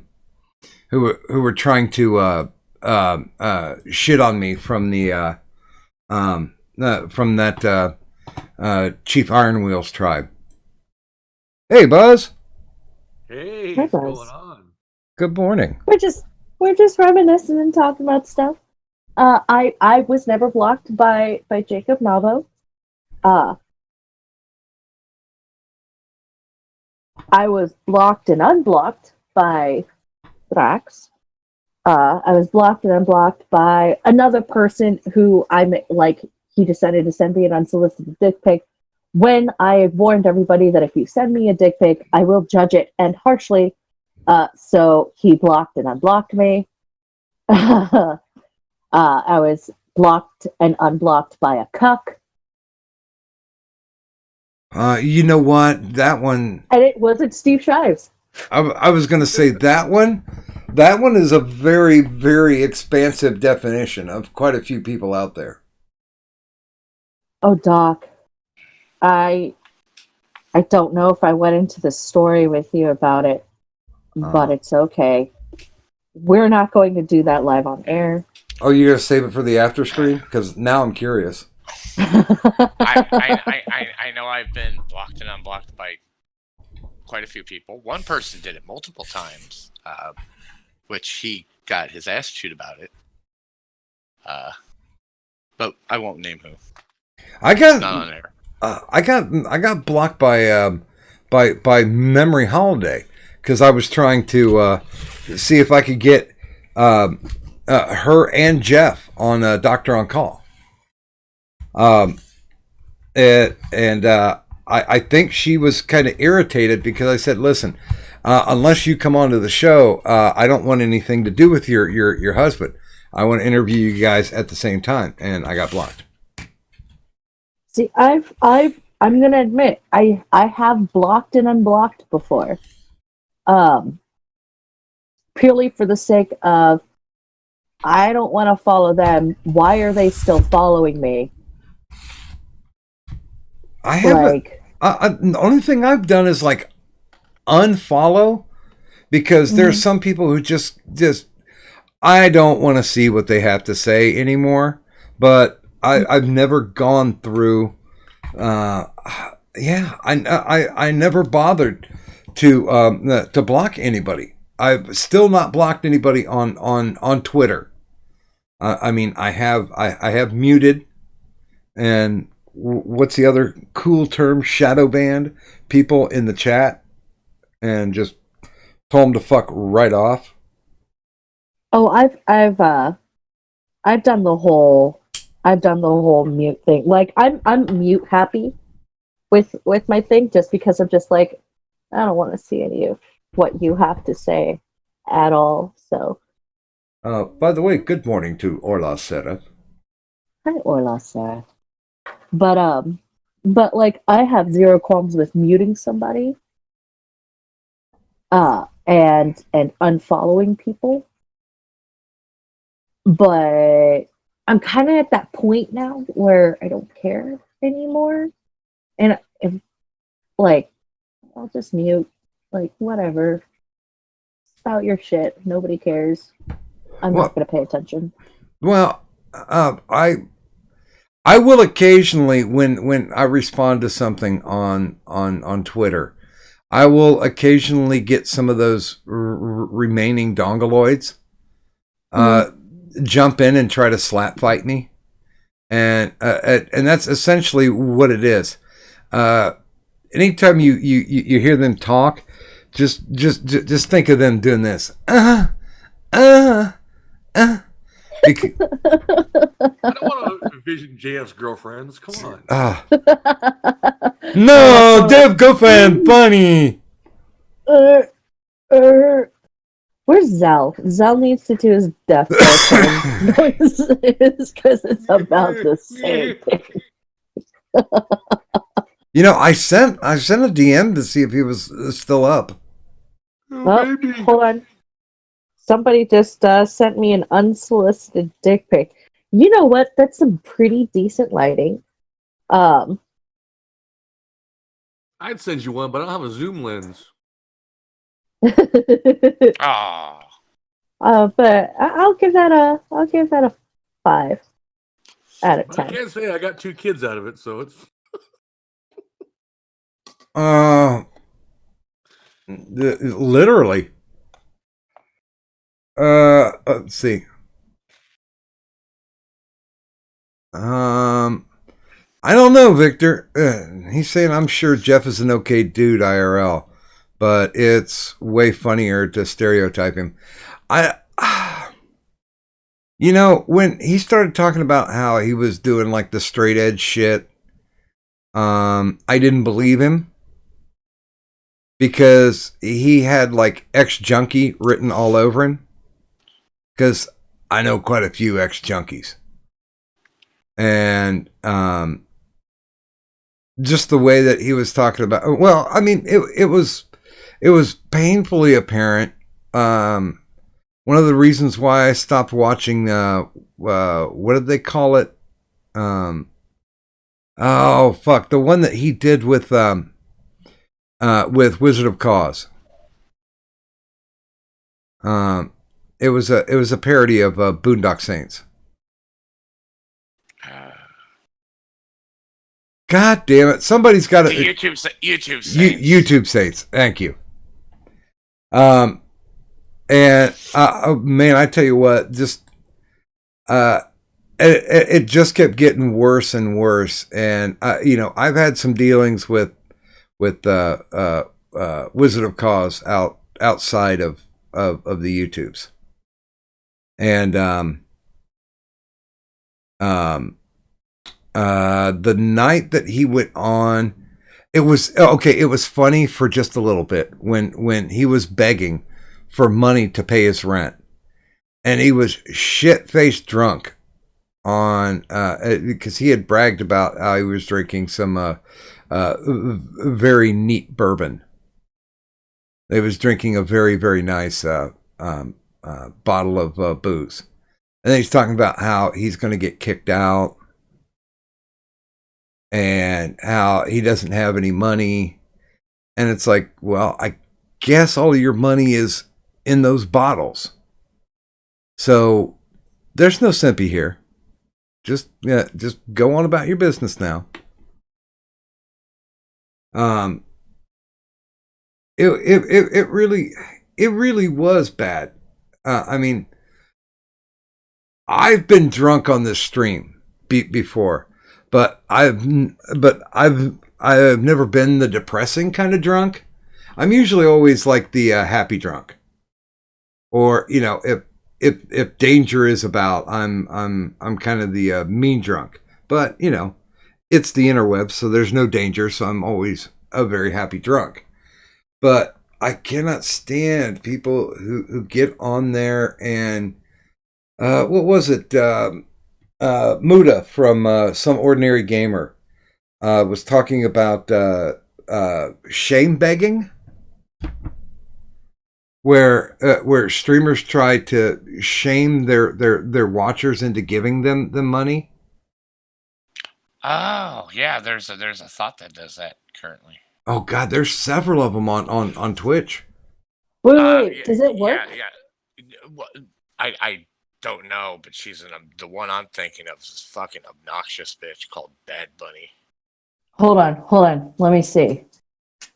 She's obnoxious and she's not even really attractive. So No, let me try something.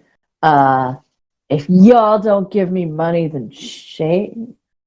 See,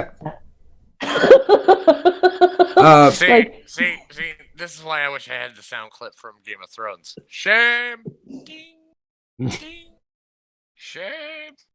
Hey, there's Wikipedia snippet in the chat. Good morning. Haven't seen you in a while. Hi, Wiki. Wiki. Shame. Shame. Shame. You know what? I should make that video. Could not walk through the streets naked saying shame. I'm for that one too. Well, no, actually, kind of along those same lines. I was thinking of like a lewd box video, because I have two, and I'm like, I should probably add another one. And I have a belt at my house, so I'm thinking of like squeezing it between my butt cheeks, and then just saying shame, and then just like popping my ass to make it jingle. Oh crap! I'm getting my plane ticket now. I will film that for you. I never want to see that link anywhere. It won't be a link, Doc. I just take a little video, then I save it, and I have like a little area where I save like the thought videos. There's, like I said, there's only 2 right now, and I'm like, that'd be a fun one. Ooh, or I could put it between my tits. That'll work too. And I can do the chest pop like really well. So I could just find a way to keep the drool off my camera. Shit. and good morning. Welcome to the stream, Ear Juice. Hi, Ear Juice. How's it going? It's getting weirder and weirder. We've been kind of reflecting on some of the gay ass shit that we've run into during the show's history. We just went from Matt to JF to the YouTube Saints. And then something about porn. Did you know there's a porn star that is pretty much in Plate Gang now? An actual Playboy bunny? Does she know that she's in Plate Gang? Well, she had the misfortune of joining Discord, not really understanding Discord, and running into Plate first out of everybody else, and handing over her license and ID. Oh. And it was all over very quickly. Yeah, but there's some great photos going around. Yeah, you should get her on stream, Geisha Girl. She's quite chatty. Some of the pictures involve dirt on her bottom. I don't know if that's a fetish or something, but as long as I never have to see Charlotte Sartre lick a prolapsed anus, I'm fine. I'm good. I can pretty much handle any other type of porn. You only live once. You know. Yeah, but I'm not living there. By the way, good morning in the chat to American Phoenix. I did want to make sure that I complimented you on the UA series that you did. Oh yeah. Because here's our timeline. He came over to us after COG and started hanging around with us. Yeah, we all noticed, and you probably got a bit of trolling from that, where people would rate. I remember a few people rated your chat one time, and everyone was throwing shade at you way and stuff. So Yeah, and I'm like, I don't give two shits about it, because there are people that we have on that there's a definite demographic that doesn't like them, and we'll follow them to different places. But I didn't understand it. I couldn't wrap myself around the concept, because you were here when he was explaining about how, oh yeah, I got falsely accused of being a pedophile. And yeah, that was such a small part of it. Yeah, and then I remember- when you hear it's just about car soccer. It was over a car soccer game. Like, it doesn't sound that bad, but then yeah, the law video does explain it, I guess. yeah, Sorry, you are cut off. I mean, it was the snowball effect. And he just kept pushing that snowball down the hill faster and faster. He made no attempt to stop this. Yeah. He was in my DMs for the whole first week until, he had finally, I was under the bus with the rest of them, and he was disassociating. And that was his problem. So it started out with a game of Rocket League, or car soccer, as everyone calls it, where he didn't want Blue Waffle, who also makes parody music, playing the goalkeeper. Started giving Blue Waffle a lot of flack. He'd been doing it in other games as well, taking it a bit too seriously. So Blue Waffle, he switches goalie, and then Yue lets in 2 goals straight away. And then that just irritates him more, even though he's the one failing, and calls him, it says, "You're not a strategic thinker." I can post the actual audio clips, because I got samples, because of course I've got soundboards and made a song out of it and all of that. I'll post it in your Discord for people to hear it. Yeah, It's and like, you're not a strategic thinker. And then it turned into an hour-long argument. Sorry. and honestly, if you want to post the links to that, or if you pop up in the chat, then people can bounce from there to go over and check out your channel. But yeah, see, there were things, because Cadunt and I sat back and said, there's something going on with this guy. There's something else going on with this guy. And more, and I think this pissed Cadunt off more than it did me, that he kept trying to assert himself. He kept trying to, like, take over the show. He kept trying to be that pseudo intellectual. Yeah, I get that. Yeah. And he's trying to define something like, I don't know. The only way I could describe it is kind of that antisocial autism, where they don't know how to interact socially, and so they just barrel forward with essentially how they think social interaction needs to go. Like he's playing the worst version of any TV lawyer ever. And we just kind of got really fucking irritated with it. And it's like, I think, and we called him to the carpet on it, and he got pissed and left. By the way, good morning, Carusi Green. Have a wrench. We kind of called him to the carpet. He got pissed about it and left. And then we're like, okay. And I DM'd him. I'm like, are you having a tantrum? What the fuck's the deal? And he's like, well, I just felt like that I was being disrespected. And it's like, well, dude, this is something you brought upon yourself. Everybody called you out on it because this is not your show. You can contribute to the conversation that's going on. But as far as control goes, it's going to be a gang style. We're going to go wherever the fuck that we're going to go. Yeah, that's it. I get that. Yeah, because he loved talking about his philosophy. Did he ever try and convert you to MGTOW? He had a habit of doing that. I think one night he started talking about MGTOW, and Cadunt just completely shut him down. She's just like, fuck that MGTOW shit, shut up. Because he had a habit of trying to convince everybody, including myself, like it's like, oh, Earjuice, you know, you're really MGTOW. Let me try and explain it to you. It's like, yeah, no, I think I'm right, dude. He'd post all these No. videos like Coach Red Pill and, you know, what does it mean to be MGTOW? And it's just like, oh, come on, dude. This is so cringe, please. No.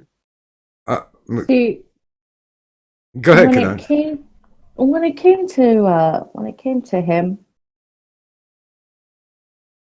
it didn't take long for me to lose my patience. I think that was like the second episode that he had tried to come on to, and he kept trying to like suck, you know, Well, MGTOW dick, and well, yeah, but at the same time, he was being thirsty on you. well, of course he was being thirsty on me because MGTOWs, Yeah, I would totally believe that. MGTOWs have that habit of, you know, like, and one of the few, and I don't know if I can call him a MGTOW, but he definitely preaches to the MGTOWs, and he may be buying into his own philosophy now, who knows? Know what I mean? But one of the few that I used to put up with, most because I saw it as a joke, as well as him. But he was able to like come to me in a way that I'm like, whatever, like it's fine, it's fun, you know, like I don't take you seriously. I don't take your MGTOW stuff seriously. I don't think you take your MGTOW stuff seriously. And a lot of the conversations that we've had behind the scenes, you know, he calmed that shit down a bit. And I'm like, oh, okay, like that's cool. You know, like whatever. We're cool, dude. Your MGTOW stuff is stupid though, and you can go ahead and preach about repealing the 19th all you want. Good luck on that. You're just shy of being an incel. Congratulations. By Yeah. the way, good morning to Dr. Yoshi Yamamoto. If you like if you in the lore videos it sort of set out, but there was something with the BDSM test that was going through COG's server, where they were going to some site called BDSM test and all doing it and having a bit of a laugh. Oh yeah, we Girls. did that on here a while back. Oh, there you go. Yes, but what happened was like all the girls in the server, so there was like Trez, Elizabeth Thornhart, Drama Queen, because she was still around. They all felt that he was being a bit thirsty, was the way that they put it. You know, they even said that exact same word in 2 different interviews without even talking to them at the same time. It was, you know, they both just got this sort of weird vibe. They always said that they didn't think, like he thought he was MGTOW, and he thought he was practicing MGTOW, but really he had just set up his own sort of individual principles and what he thought MGTOW was. And it is true, because this is what his downfall was. He disassociated from people. And that has something to do with MGTOW and Stoicism, because he's really into Stoicism and these other philosophies.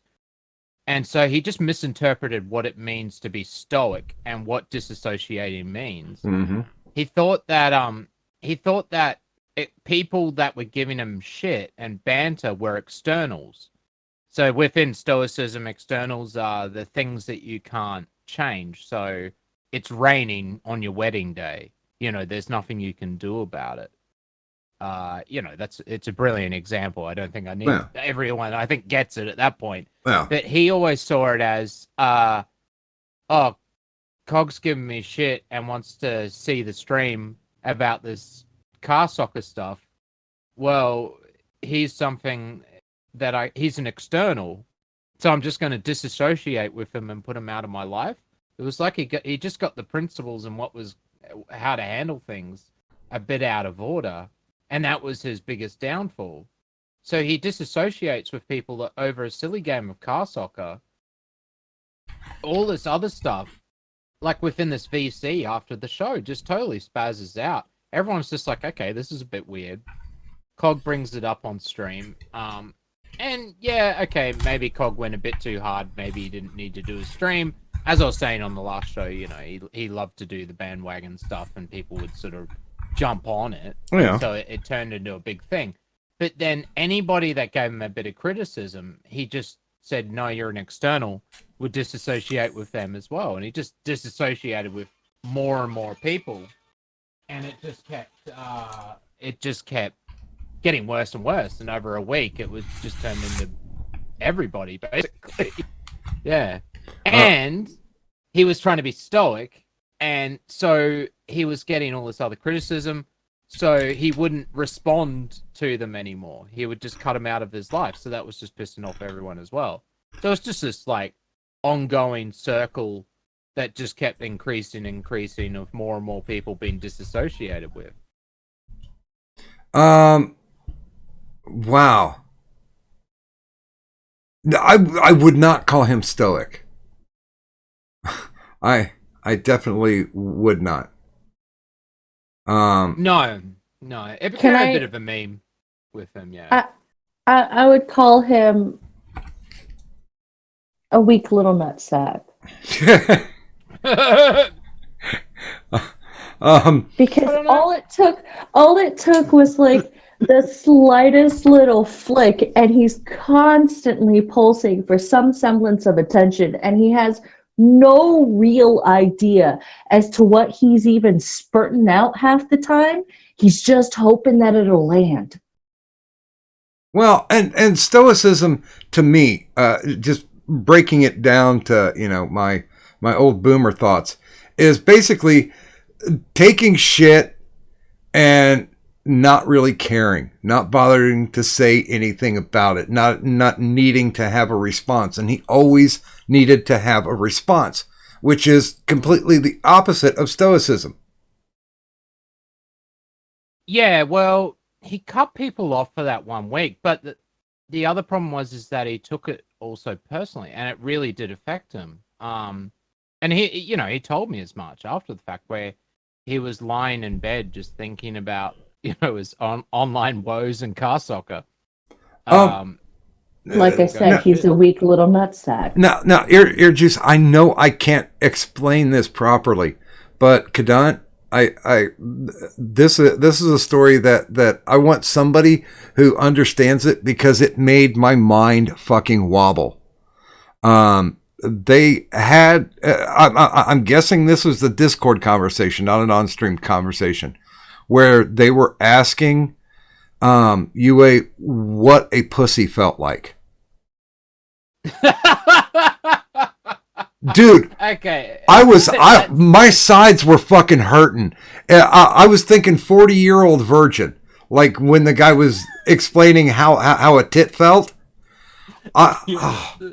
I couldn't handle it. I mean, I had like I had like brain fluid leaking out of my ears at the end of that thing.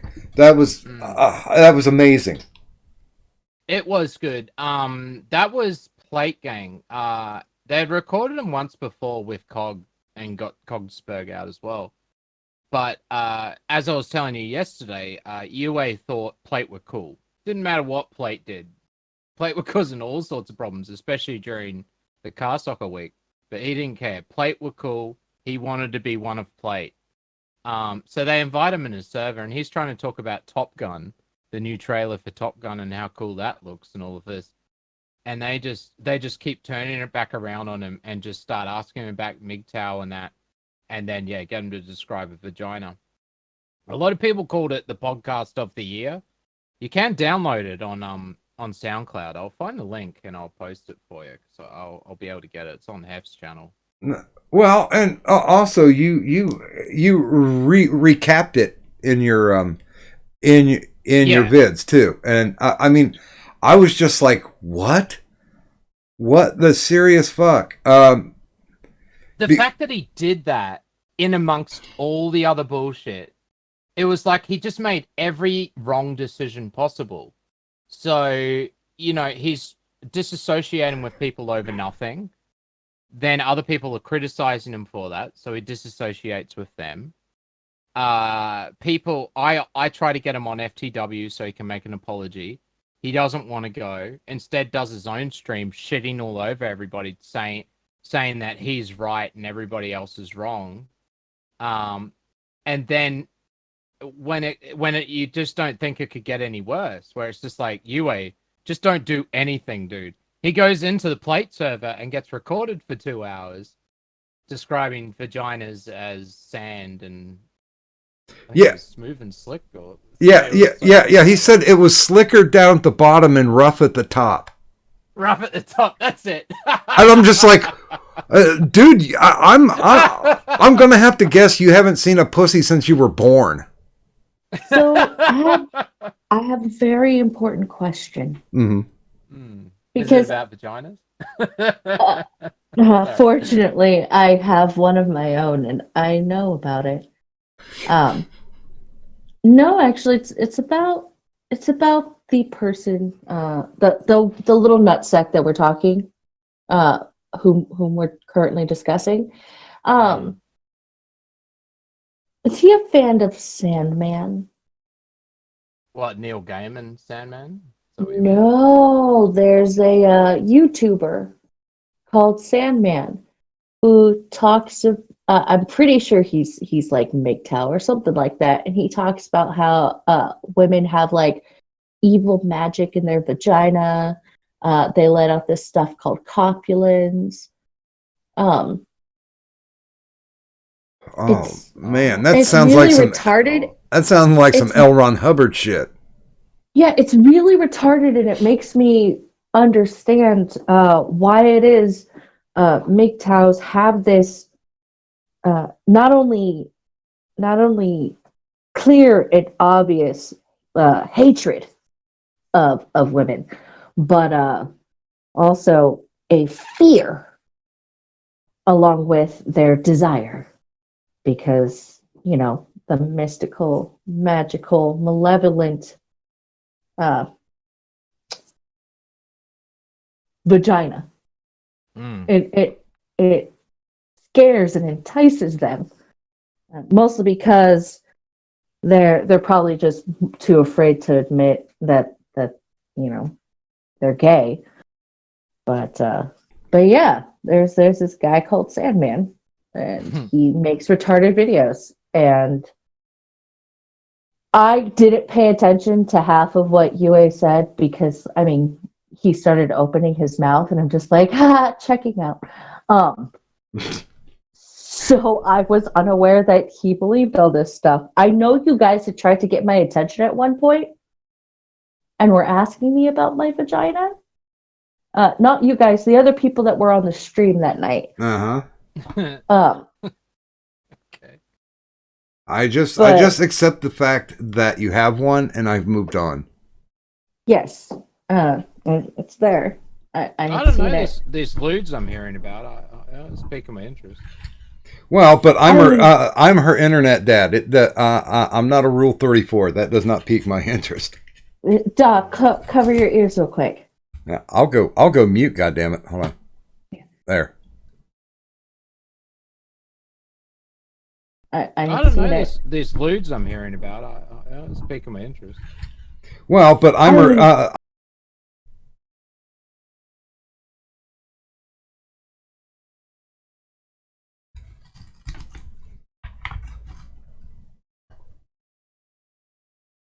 Oh wait, shit. Did I deafen did I deafen the wrong thing? Because I hit my deafen and it didn't look like anything with. Hold on.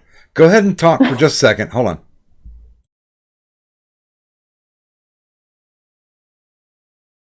You can get the graphic and I'll post it into. God damn it! I'm a boomer.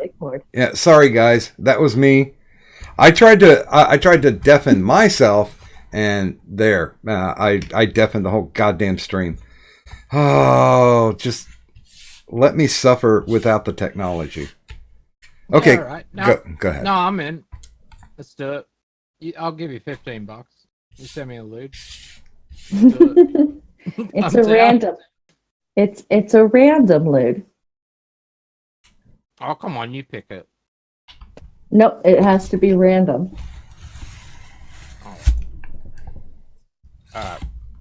That's the where whole. do I send it? Do I just donate it to Doc, your pimp, or? Um, Oh, it's Daddy. Daddy, sorry. I am not Pimp Daddy. No. No. Nope. Nope. Nope. I used to have. Did I had her. No, I used to have it on there, but she's got a PayPal address. You can send that over later, Kadon. Okay. I was just gonna post in the Discord. Oh, okay. Yeah, do it. Okay. Do it. I'll pay you $15 US. Let's do it. It's a transaction. I'm gonna see these lewds. I won't share them. I'll describe them. If I You'll get 'em describe them. during the stream. Yeah. Well, here, since we're in general, I'm gonna post the Business graphic transaction. in general. Yeah, I saw that last night. I was like, really? I thought it was Uh-huh. a joke. I can't. Nope. Sorry, I haven't caught up with the lore of your show yet. No, you're fine. Just for clarification, the person on the loot box, on the actual box, that's me. That's one of the loots that you might get. Mm. Well, I'm sold. All I need's that PayPal. DM me. Feel free to. Yeah, I'll DM you right now. Look. I'm gonna 'Cause I'll- right click 'cause on- I'll No, you're the ones who've been selling these lewds. It's like you've gotten all worried that you're actually having to sell it now. No, Oh, I always forget. Oh, we'll give it to you later. I forget. I'm gonna so DM you right DM now. Give me Mm-hmm. the PayPal for lewds, just so you don't forget that it is for lewds. Now you send me your PayPal, and I'll give you $15. Okay, I'm waiting for the to pop up.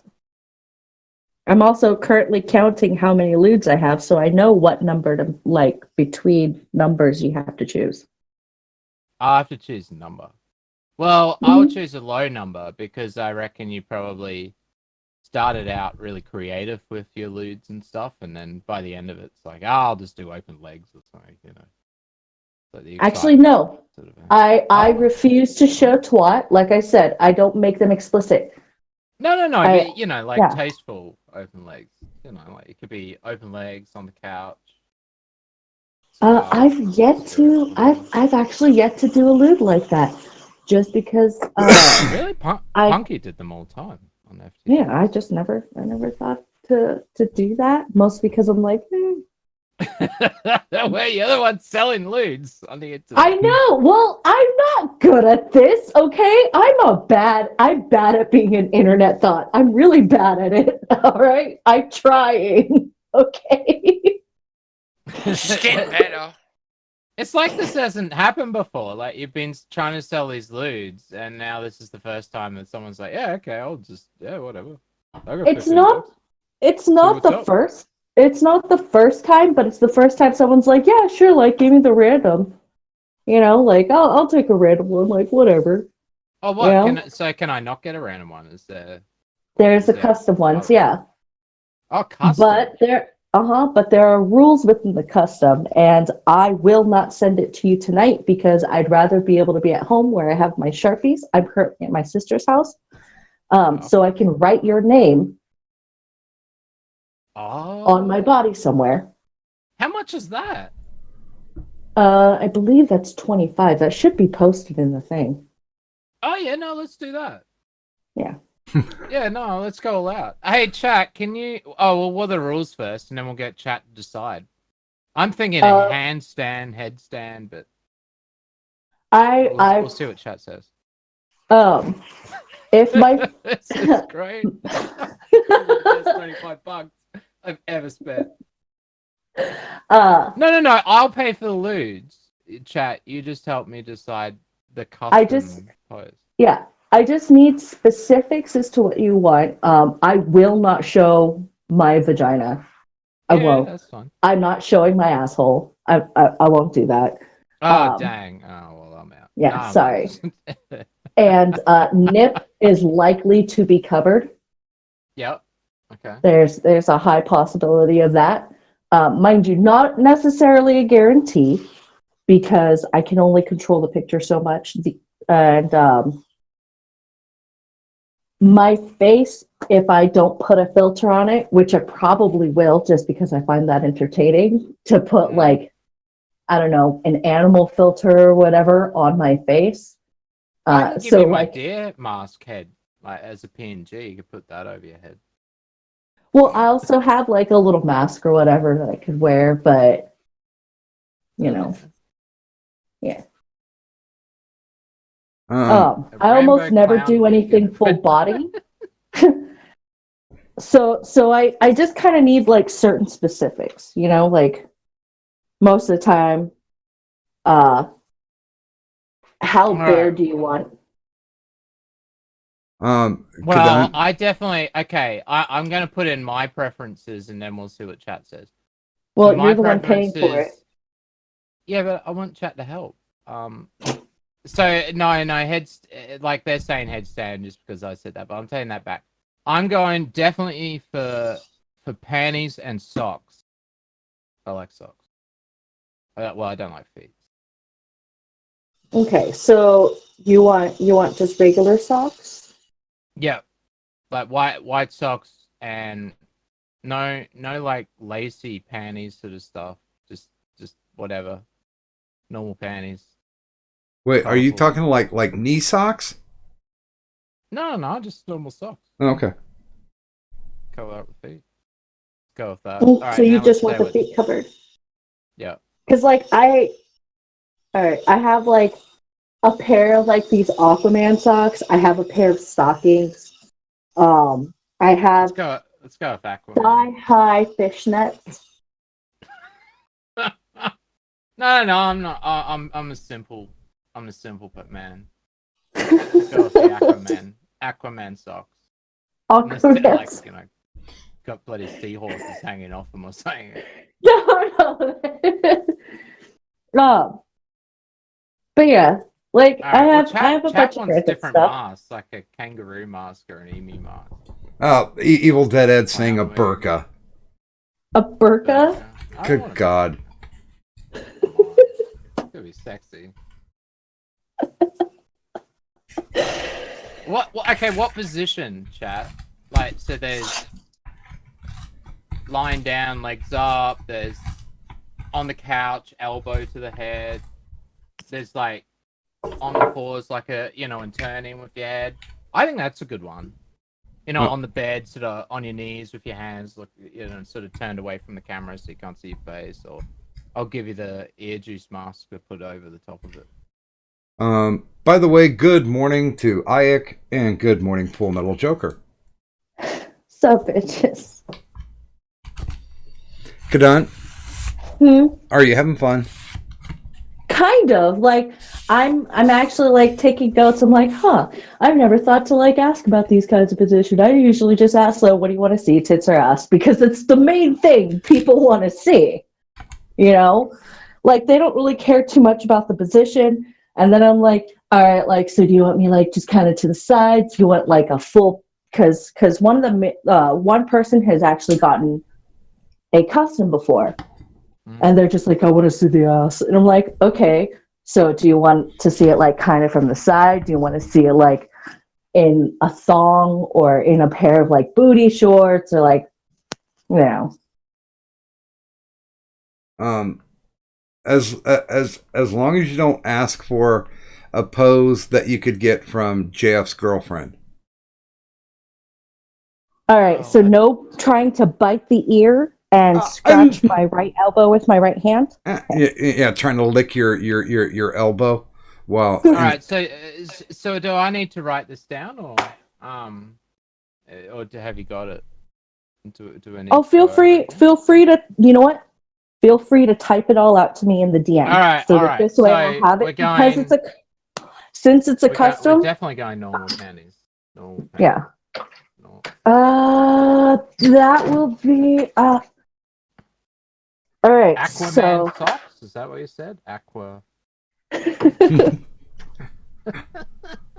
can't believe it's over. This is great. This is the best dream of all time. Get something out of it. Normal panties, Aquaman socks,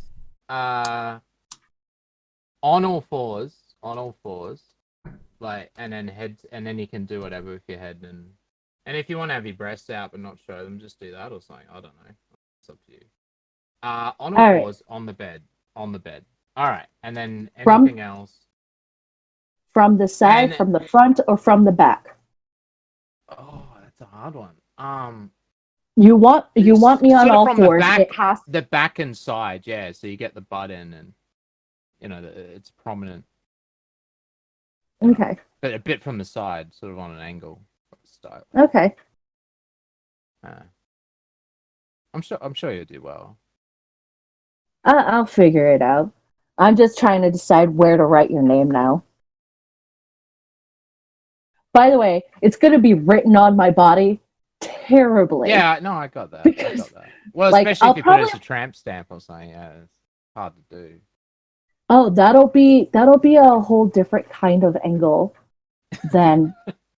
No, I'm dead serious because like I take these pictures from my phone, and I can only position my phone like I can have it laying somewhere, and then I put the timer on, and then I like run over to where I gotta go, and then I gotta like there we go, like on all fours, like slightly. Okay, hold on. Yeah, that's it. Yeah. I gotta face my ass a little more towards the camera. Hold on. Like it's a lot more work than what people may assume, because it's not just like I can just click a button and it takes a picture perfectly. Like I have to be able to put the timer on and then get to the position within the 10-second delay. Yeah, okay. And then see the deer. So it's normal panties, Aquaman socks, on all fours, on the bed, and I've given you the deer mask head from the side and from the front. So it doesn't matter where you put your head. You should be able to get my deer mask on your head. There we go. Okay. All right, that's gonna be great. Does it It's gonna be matter? fantastic. Does it matter what else I'm wearing? Because the only specifics are the socks. And are you opposed to them being black socks? I'd prefer white. But, yeah. Oh wait, no, you said the Aquaman socks are fine. Okay, Yeah, never or mind. Aquaman. Yeah, just go with that. That sounds colorful. Okay. Yeah, do that. So does it matter what else I'm wearing? Well, I guess it's only something on the top, isn't it? Yeah. Nah. Go pajamas. Nah. Pajama top or so. A pajama top? Why not? You know what? I can wear my IRS shirt. I'll wear one of my IRS shirts. Sounds good. Hmm. You know what? With my ex-wife and all of that, I think the time she looked sexiest was when she was in her pajamas. Just waking up. And all like looking at me with that look like I slept terribly. I don't know. You know, like I just prefer that to chicks with like I'd hate to live in the UK where chicks like cake on the makeup. Have you noticed that? How they put on so much makeup. It's like really? You don't need it. Well, you don't have to worry about seeing makeup from me because you're not going to see my face. No, well, that's it. Well, I'm gonna see my face Yeah, because I'm giving you the deer mask to put on You're there. gonna So. see the deer mask. It's gonna Yeah. be sort of a bit weird at the same time. So I don't know. And I'll probably just still be like, yeah, no, this is all right. Put it all over my room. It's a massive poster. Canvas print. I'll get an All action right. figure. You know, you can get like 3D prints now. Oh, are you Entrance to the gonna go get a Garden Caduck gnomes. 3D printed?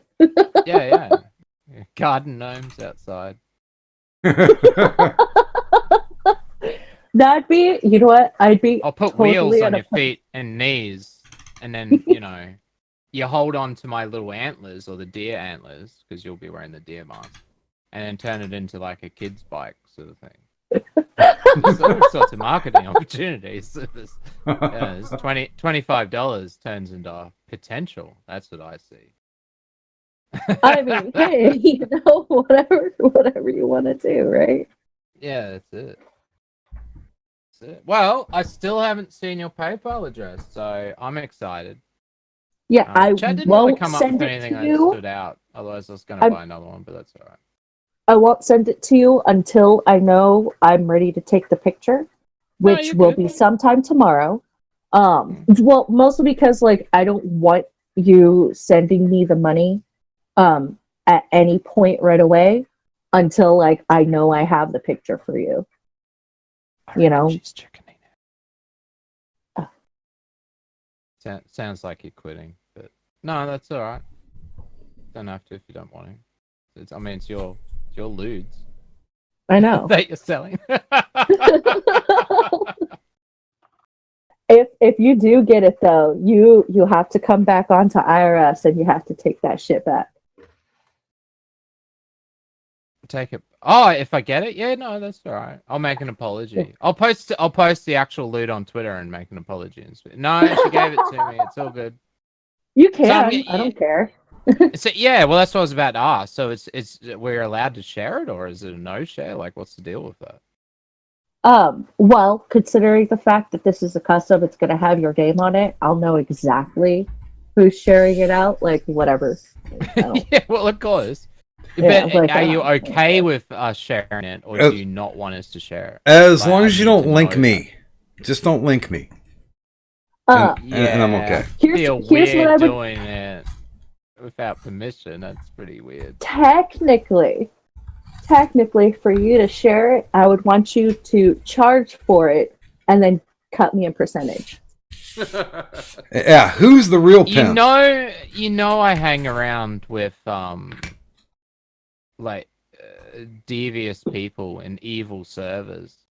That if they just get their hands on it, that's going everywhere. So Well, I think I'll that's- just keep it. I'll keep it to myself. Well, that's why I'm saying like you charge for it. I'm and only then going to cut charge me for it just once, and like- then it's gone. You get your $5 extra, and then that's it. It's copied 100 times. I can't control it after that. So like I get people into a viewing room. Hey, check out this $5 Santa. I got this lewd. It's got Ear Juice's face on it. I don't know if that's actually turns you on, but you know. You could sell it as your own lewd. You're like, yeah, this is the Ear Juice lewd. Oh, that's a good idea. Yeah, I could do Yeah. Ear Juice lewds, and then I just get you to do them, and just put one, and you just wear the mask. I'll just send you a deer mask. That'll I'll work make too. like a black one with metal studs and all sorts of weird shit going on. I know Jeff Vader would be into that. I think she might have a costume to go along with that, actually. I might have something. Mm-hmm. Okay, wait. No, What do you got? No. I'm not changing my mind. I'm thinking about other. I'm thinking. There might be more potential here. So what do you got? What's this costume? well, I don't have any of my old Dom costumes, but I do have some corsets. Nah. Eh, Nah. nah, okay.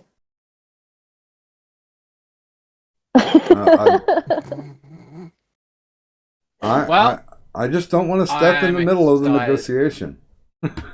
More Doc, ways you than sound one. so uncomfortable right now. I can't imagine Well, I why. don't know.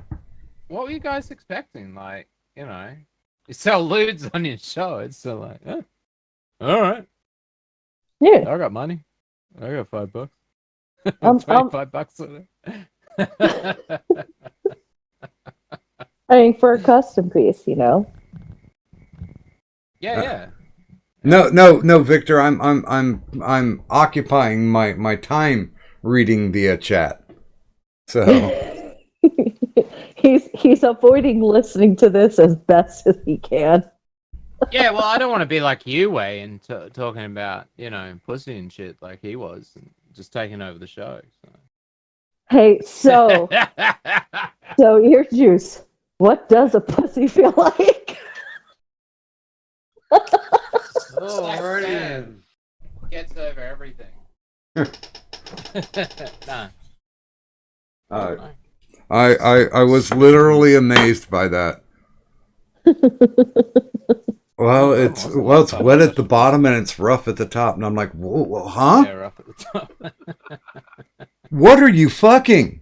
And if it's a fleshlight, clean it. It's his Yeah. hand. It's got what a pussy feels like. It's got a bony tail, 6 nipples, and it makes little noises. And it enjoys milk.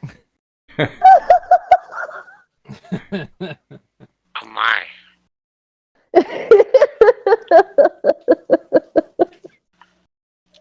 Is that the same thing as the last girl I was with was kind of sheepish, but she wasn't bad. No. Oh, you've obviously been to New Zealand. She knows now. She goes, "Hey, Daddy." No. Disavow. That's it. That was bad. Yeah.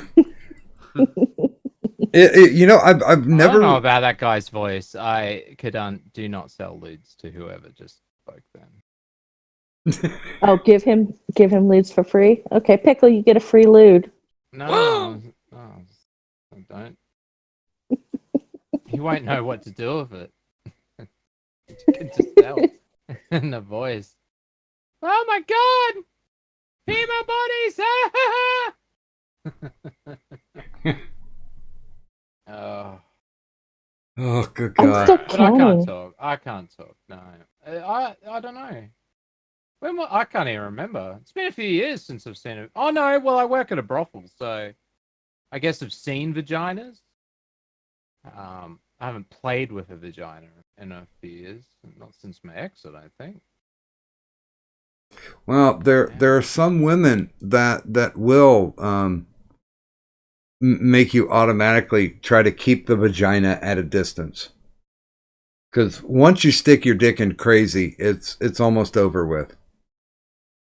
Yeah, I have an ex-wife as well, so I know what you mean. Yeah. Or do you mean like Tara, where you're not getting vagina, you're getting butts with which causes STDs? You know what? If that type of medical diagnosis is correct, we'll never get rid of the coronavirus. Yeah, that's true. That's true. Well, unless you're like you and me, Doc, where we just don't see a lot of vaginas and assholes. Would be right. Yeah, I mean, I'm an older gentleman now, so I've seen a lot of them, and I've had interaction with a lot of them, and I've never had one that felt rough at the top. Good God, good God. Maybe if it's shaved or something, but then that's on the outside, isn't it? Well, yeah, I'm surprised as well, Melissa, that they missed the fact that I had said that I work in a brothel. Just went straight over their heads. There you go. I just absorbed it in because we've had people of many different occupations show up. Yeah, no, I've got to go over there next week. So I only go there every 6 months just to check stuff. The receptionist is a dominatrix. First time I met her, she slapped me on the ass. I was like, what the fuck? Did she just have a rubber thing or something? I was like, oh no, it was a black clipboard with paperwork. And she told me, I'm a dominatrix. I was like, okay. Well, no, sorry, I've been married before, I don't need that. Like, what? Yeah, I got possession of my dick back after the divorce, so no, you cannot have it. Oh, so you got money instead of having to pay. I got money out of my divorce. It was great. Such satisfaction. Last time I saw my wife, she gave me a money order for $74,000. Wow. Oh man, it was just like that. The look on her face as she handed that over.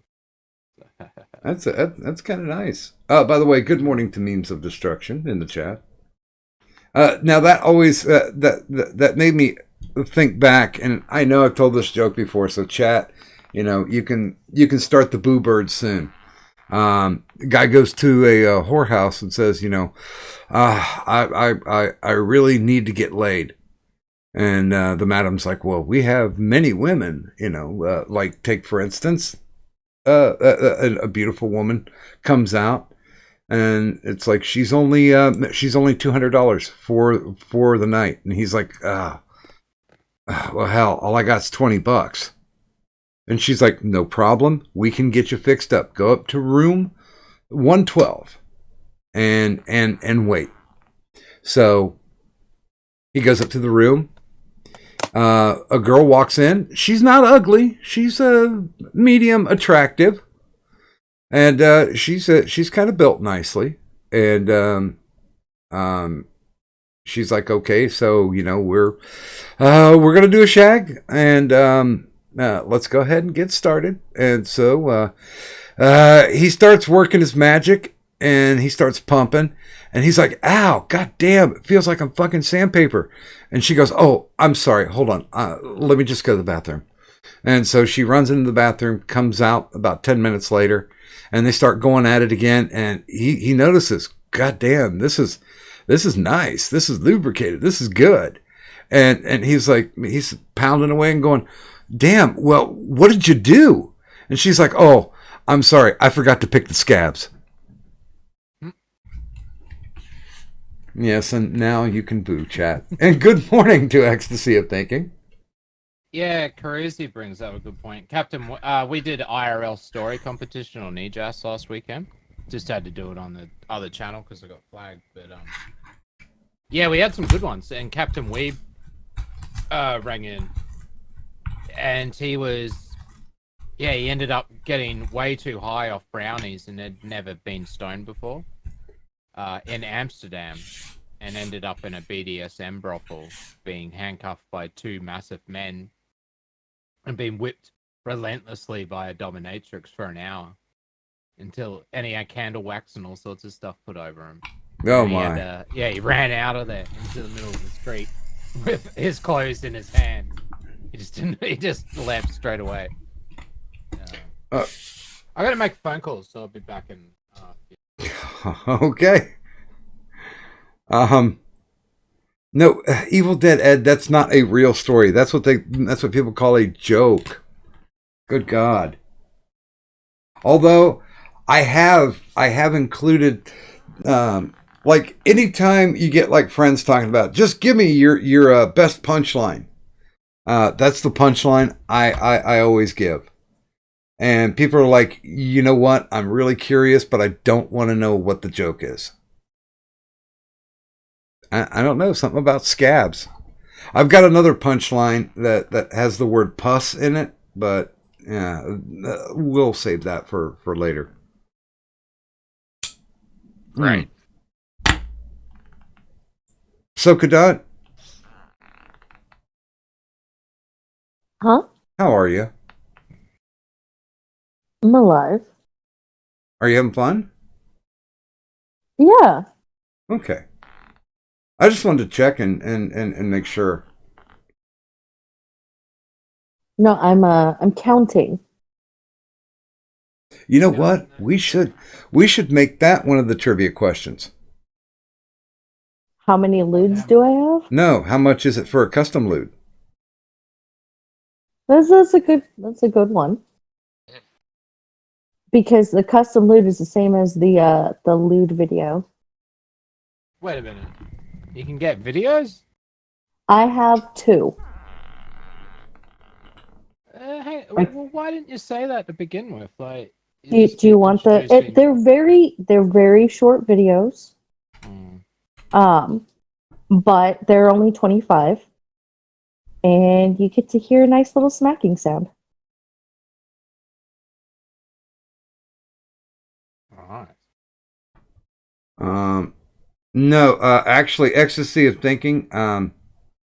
The one with the pus. The actual punchline is, she spits out the pus and says, "God damn it, are you trying to make me sick or something?" That's the punchline. But I'm not telling the joke. Maybe for another time. Or you can make your own joke to that punchline. I'm sure it'll probably be as grotesque as the actual joke itself. Yeah, no, I'll stick with the custom picture. I'm good. You'll stick with the picture. Well, you never know. Maybe it comes through and it's like so good that I'm like, all right, let's talk videos. Well, the video wouldn't be custom, mostly Yeah. because again, those are a lot more difficult for me to do, because my phone only has so much space and all that jazz, so it can only record like a really short video. But I currently have two. I also have them like saved, so if anybody wants to order any of the videos, I have them available to send out tonight. Instead of like making people wait and shit like that, because I'm not writing anybody's name on my ass for a video, unless they're paying like $50, and then I'm like, ah, shit. All right, fine. Well, I don't know. I mean, if chat came up with saying really cool, set a price. Running around a field with some sort of mask with ear juice on your butt.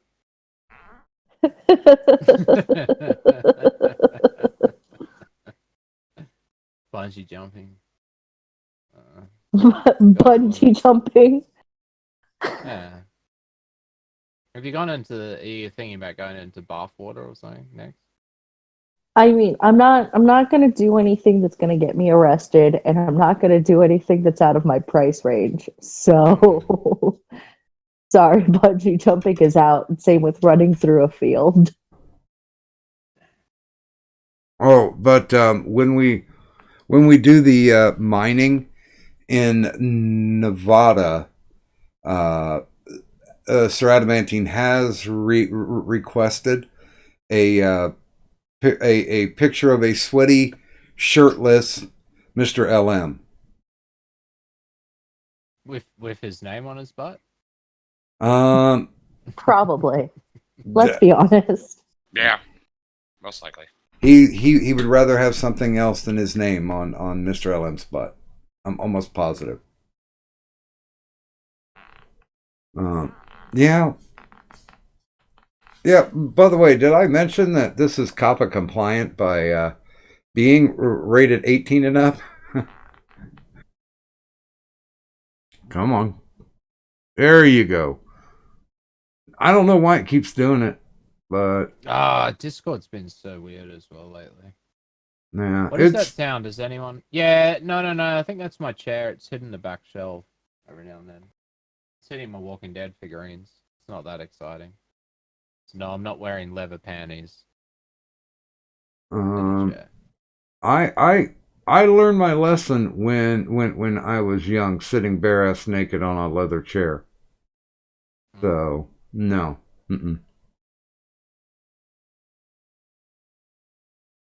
I thought we were going to talk about you, eh? You're too dirty, Doc. I'm just too much in awe. I mean, if anybody wants any real proof, they can go find my fucking Pornhub account and go from that way, because what's on there? What's on your Pornhub account? Just me fucking. Oh, really? Oh, that's cool. Well, I'm in my 50s now. These were done when I was in like my 20s and 30s. So, cool. Peak performance. Yeah, memories. Yeah, no, that's it. No, fuck it. I'll watch the video of Doc Griffin fucking the shit out of chicks. Doc, you should charge. I will say this without any reservation. I was the Jackson Pollock of porn. Well, I'm sold. You've put it out there. I'm sorry, sir. It is the internet. I have to see the receipts. Hopefully. Yeah, and I've always said, if somebody finds it and they Oh, whatever. Oh, no. Oh, yeah. You're the Jackson Pollock of all this. I was My dick good. was this. I was good. Hey, I tell you what, when I moved out of my last house, even though I was a clean person, before I left, I turned on the black light, and good God, it looked like a CSI crime scene on the headboard. I was I was a projectile guy. Oh, alright, I have to take this call. I'll be back. Yeah, okay, yeah, I will admit, I think Peter North has definitely more power than I did, but I was good for an amateur.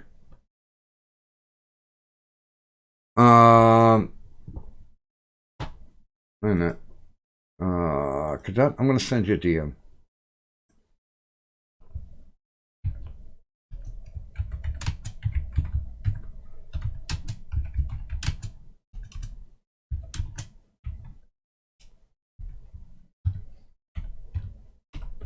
And there we go. We needed to have some dead air there.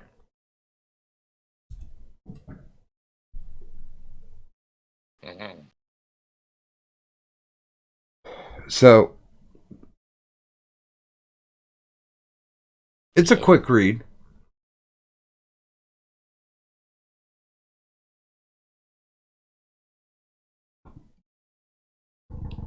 And because somebody sent me a DM with the phrase that pays, and we haven't said it. No. Cheater.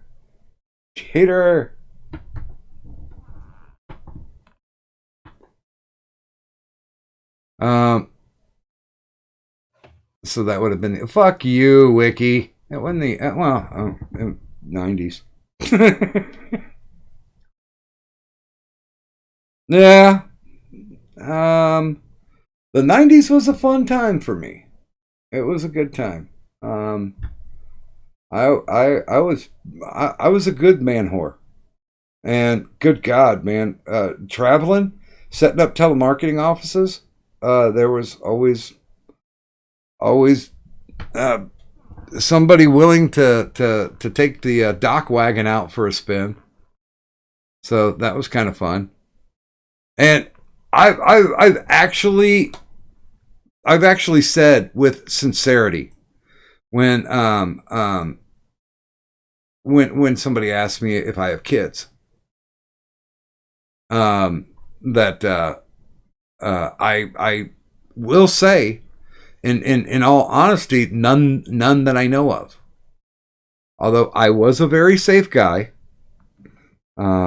The only thing I've ever had to deal with as far as an STD was crabs. So I played very safe. And so should you kids too. Evil Dead Ed, I don't know who gave me the dislike. I kind of have the thought. I like when I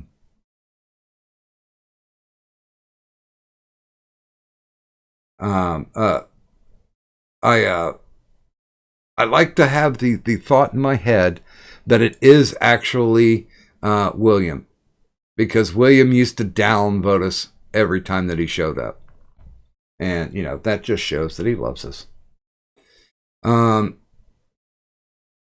What's the Discord link, by the way? You know what? I haven't given out the Discord link in a while. Should I do that, Kadun? No. No? No. Well, why not? You maybe it's sell more lewds. Well, and plus the thing is that we're going to we're gonna we vet everybody who comes in. Yeah, and the vetting process can be a bit. Well, and so just considering how many people, are in right now. Right. Well, I'll keep. I don't think I have the cognizance to help with the vetting tonight. Well, no. We always say 24, 48 hours, unless it comes with a direct invite. And what's the vetting? Like, what do you mean? A couple of things. Make sure you're not a butt. Make sure you're not an asshole.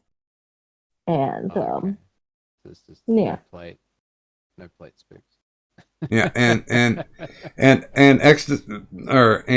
Wiki, that mermaid's name was Amber. Hmm.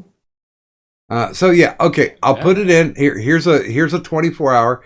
If you guys want to jump in, I'll just let you know that it's going to be. You'll be sitting blind and deaf until you go into the 911, and then we'll do the vetting in the next day or two, and then you'll be able to see all the rampant shittery that happens.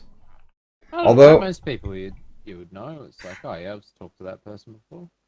Well, we've had some people when we put it in, they'll jump in and they'll use a name of somebody that we actually know. Mm-hmm. So they'll be running fakey. I don't know. We my whole Discord fell apart yesterday that I've had for over a year because of Plate and people and the guy I shared the server with didn't agree with the way it was doing it. But we've only, in the last few months, we had one person spam doxed some guy that was an actual degenerate and had been to jail for different things. Not a very nice person. So he got banned and brought back after a week or something like that. But no, the guy who was in the Discord just, no, vetting this, just, I don't know. Well, we a lot easier. It's just sort of like, just ban them if they do something wrong. Otherwise, everyone gets to sort of the same levels of respect, I guess. I think the only two people that we haven't banned from the Yield, Alabama Iron Wheels tribe is Akagen and Tonka. There you go. But Tonka willingly left the server, as did Akagen.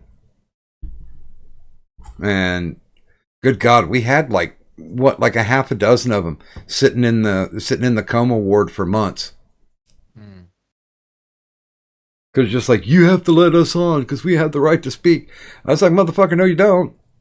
Yeah, well, that's it. I mean, run your server how you want to run your server. That's it. Like, well, but that's the problem. Is the person I was sharing my server with? We sort of saw it in two different ways. Because most people know that I used to be like, Plate, they're annoying, please leave me alone, I don't want them around. Didn't let them in my Discord, but now, yeah, like I was in a VC chat with them last night after you guys. Yeah, I ended up talking to them, I think. So, what, Plate? Sort of just like, yeah. I talked to them. I kind of had my fill of Plate when we went into Warski's Warpath server because they took it over. Yeah, well, that's true. Yeah. And if you go to that SoundCloud that we posted before, there's other recordings on Hephaestus's SoundCloud that are from the Warpath server as well, where they try to get Yue to explain how to cook a pork chop. Guess how to cook a pork, or how Yue cooks a pork chop. Oh God! Can't talk. How? He puts it in the microwave oven. What? He cooks the pork chops in the microwave. Yeah. It's really good. Good God. I know, it's just like, dude, why? Why would you do that? It's so disgusting. Like, it's like a few minutes on the grill, dude. Get over there. Or a hot plate. Yeah. Drop it in he was talking. Sorry, what were you say? Women. No. They're just. But it was funny because it got to be a good time because they were in the coma ward and they could only talk to each other because once you're assigned a role, you're out of the ward, and unless you're an admin, you can't see anything that's going on in the coma ward. And good God, they just sat back bitching back and forth to each other about how we were assholes and how this sucks, and they don't have any right to keep us here. It's like, yeah, you can fucking leave. Yeah, people get very upset about not being allowed in a Discord. It upsets people. Oh yeah, Oh my God, I've been kicked. the minute that we let well, okay, I won't say the names, but there were people that we allowed into the ward, and immediately they started screen capping everything, and we really don't do anything in here. There's no gay ops or anything going on. We may from time to time say racy shit, but that's all to be expected. But there was one guy who was dumb enough to screen cap something, and then he went and posted it, but he posted it right back to the fucking general, to the ward general. So he took a screen cap of the ward and then posted it back in the ward, and it only lasted for like 10 seconds until he realized what he did, and then he deleted it.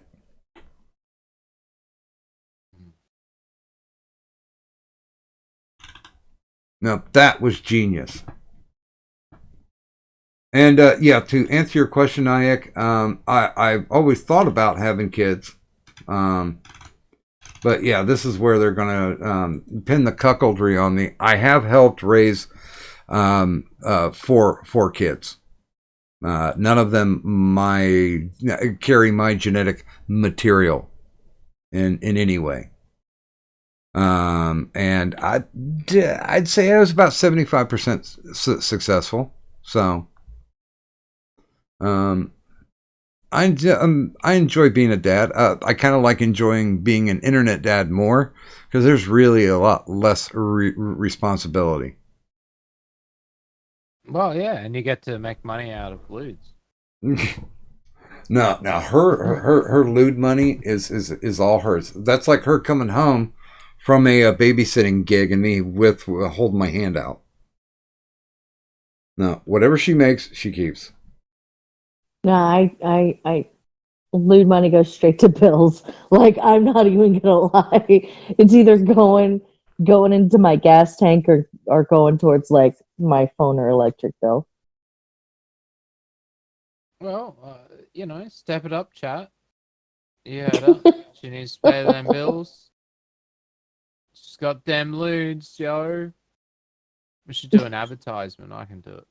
It'd be like explosions and music. Like, lewds. Good night. Have you ever wondered? Get on lewds. Buy them now. Cost them $25. Well, how many is it for three? $30 or something? Yeah, three random three lewds randoms for $30. Back up the lewds. Cadunt lewds. Buy them now. It's a great idea. See, I should do your marketing. Yeah, what what- are you doing, chat? Come on, who hasn't bought a lewd? One in chat if you've bought a lewd. Oh, Off the there's dome. gonna be 0 ones in the chat. There's not gonna be a single. Why? I thought you sold some. Yeah, not to anybody who, at least not to anybody who is said anything in chat tonight. All right, we'll change it. Okay, 2 in chat if you want to buy a lewd of Cadunt. But maybe you're just waiting for the right time. You're a bit shy. You haven't got the money right now. It's only $15. Like, what are you doing, guys? Not a lot of 2s, is there? Waiting for those 2s. yeah, good God, it takes forever. Yeah, you guys are on such a delay, eh? It's weird. Just a little bit. Yeah, we counted one night and it was up to 20 seconds. What is that? You don't? I thought you must have been setting a delay or something.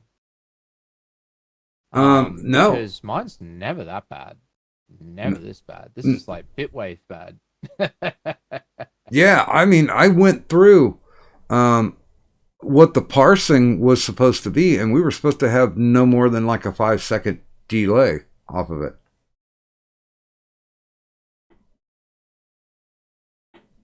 But I've never been without a fucking delay. I don't know what it is, and you know, I got a fast machine. I've got everything updated, so I have no clue. And you know, Something to do with the net code in your area, maybe. I don't know. I mean, I you know, I do live in an actual ghetto, but you know, the same shitty internet that the whole city has is what we've got.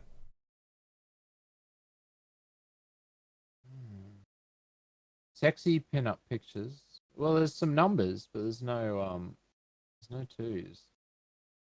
Waiting for those twos. We'll get one. Don't worry, Kadant. I'm being positive about this. I'm not stressed about it. Don't worry. Gotta pay those bills though. No. Memes. If you've spent too much money on pornography, you're not doing the internet right. Well, it depends. Maybe he uses Twitter a lot. Have you seen Twitter? I don't really use Twitter that much, but I go on there. I must have followed this chick accidentally or something because she's this big bertha of a chick. I think her name's Barry or Bob or something. And you know, she's always posting her lewds up and saying, you know, if you want to see me naked, then you know, pay this. But there's supposedly a whole bunch of people that do that on Twitter where it's like, oh, I need money for groceries. Check out this. If you want to see what's behind these panties, see my Patreon. You know what, or something though? like that. That's one of the things that is like on Twitter. I find myself constantly disappointed in these girls who like they're obviously naked and they'll have like the tiniest little emoji over their twat hole. Yeah. And their legs are like spread wide and they're like, do you want to see more? DM me and I'll charge you like this much money. And I'm just like, but you're showing everything. I think you get other photos. Look, XT Thinking's got it. We got some twos here, and look, 4 of them. Kadant, were you thinking in the back of your head? Were you humming the theme for Twat Pockets? Twat Pockets. Like it's just one of those where it's like, no, ladies, you gotta learn how to capitalize on this shit. Like you're giving it all the way right there. Like, what more can you do? You know, what more can you show? Like, are you gonna just take like one of those little ultrasound sticks and shove it up inside of you, like, and then just literally like take a picture of your uterus, like, because that's basically the next step that you gotta go through. You know, leave a little something. Well, I don't know. Maybe I don't know. I'm guessing there might be some sexy ones, but the one that's on my Twitter feed all the time is horrendously large. And I'm just like, oh my god, what happened here? How come I'm following this thing? I don't know what happened. I'm like, God, how do I unfollow? I'm not sure how to use Twitter very well. So yes, I need to get rid of that one. But yeah, it's a whole thing because you can see that she follows because she'll retweet other chicks doing it. Mm-hmm. So it's just a whole industry of them. It's just like that's what they do. They just sit on Twitter and they wake up in their bloody $5 undies and it's just like, check out this, guys. You want to see more? My fat ass. I mean, like I don't. Chicken. Like I started the whole the hashtag thought shot little thing because I got bored one day and I'm like, oh, fuck it, I'm gonna be an e-thought, like, here's some cleavage, hashtag thought shot, like boom, like there you go. Yeah. Well, I don't know. I think they could find better ways to monetize, so to speak. Do you know what I mean? Like Yeah. if you're gonna like you can promote yourself without having to show everything but like the star or heart emoji, you know, Yeah, I think that it's you have because like just females. barely blocking. Yeah, I think it's because. Well, I guess all men are different. I don't know, but Mhm. I'm guessing that it's because females think that men just want to see vaginas for some reason. It's like I don't know. I mean, vaginas are not the worst thing in the world. Penises are horrible to look at. I mean, what was God thinking when he made those things? There, check it out. okay. You can flap it around. Okay, I gotta tweet this one because I saw this recently. This is a picture of a thought in quarantine for the coronavirus. So there you go. She's being quarantined for coronavirus and she's still taking thought shots. I mean, I would too. I would too. Like, especially if I were getting quarantined. Like, do I get Wi-Fi in the quarantine zone? Like, can I at least have Wi-Fi? So I could be like, hashtag quarantine, hashtag thought shot, hashtag might be my last one. Whatever. Like, I don't know how hashtags work. I just think they're funny. So, like you say it right before you hashtag say anything, right? Like Yeah. that's how they work. Hey, you know what? Mm. We actually, IRS actually did a hashtag once. Did we? Yeah. When Andy, even though I'd taken the Medicare picture with Andy, I was blocked, and we did hashtag unblock doc, and people added Oh Andy, yeah, we did. and He it didn't know you weren't Medicare. He no, didn't know that was you in the hat. no he did because we talked before it. That's the reason why I hid my face. I'm like, I'm not a YouTuber that you've ever heard of. And he was like, "Oh, really? Well, what is it?" And I'm like, Doc Griffin. He's like, "No, you do that interview thing." And I'm like, "Holy shit!" I'm sure he hasn't watched a single goddamn one of them, but it was nice that he had the Q in on it. So that kind of proved to me that Andy wasn't dumb. Yeah, there you go. Yeah, if Ralph blocks you, I don't know if it's still the case, but if Ralph blocked you, then it seemed to be like a block list, and Warski would block you automatically as well, along with a few other people. Mm. So. Well, what I was told that at the time Geek Cthulhu had control of it. Yeah, I wouldn't be surprised. Geek Philly is the gatekeeper. I mean, they're good friends though, so you know. Well, that's the reason why Warski came on my show. Well, yeah, there was like mass blocking going on. Well, I've invited Andy on a few times, but Canadian people apparently have to go to bed early. You want to talk to Geek?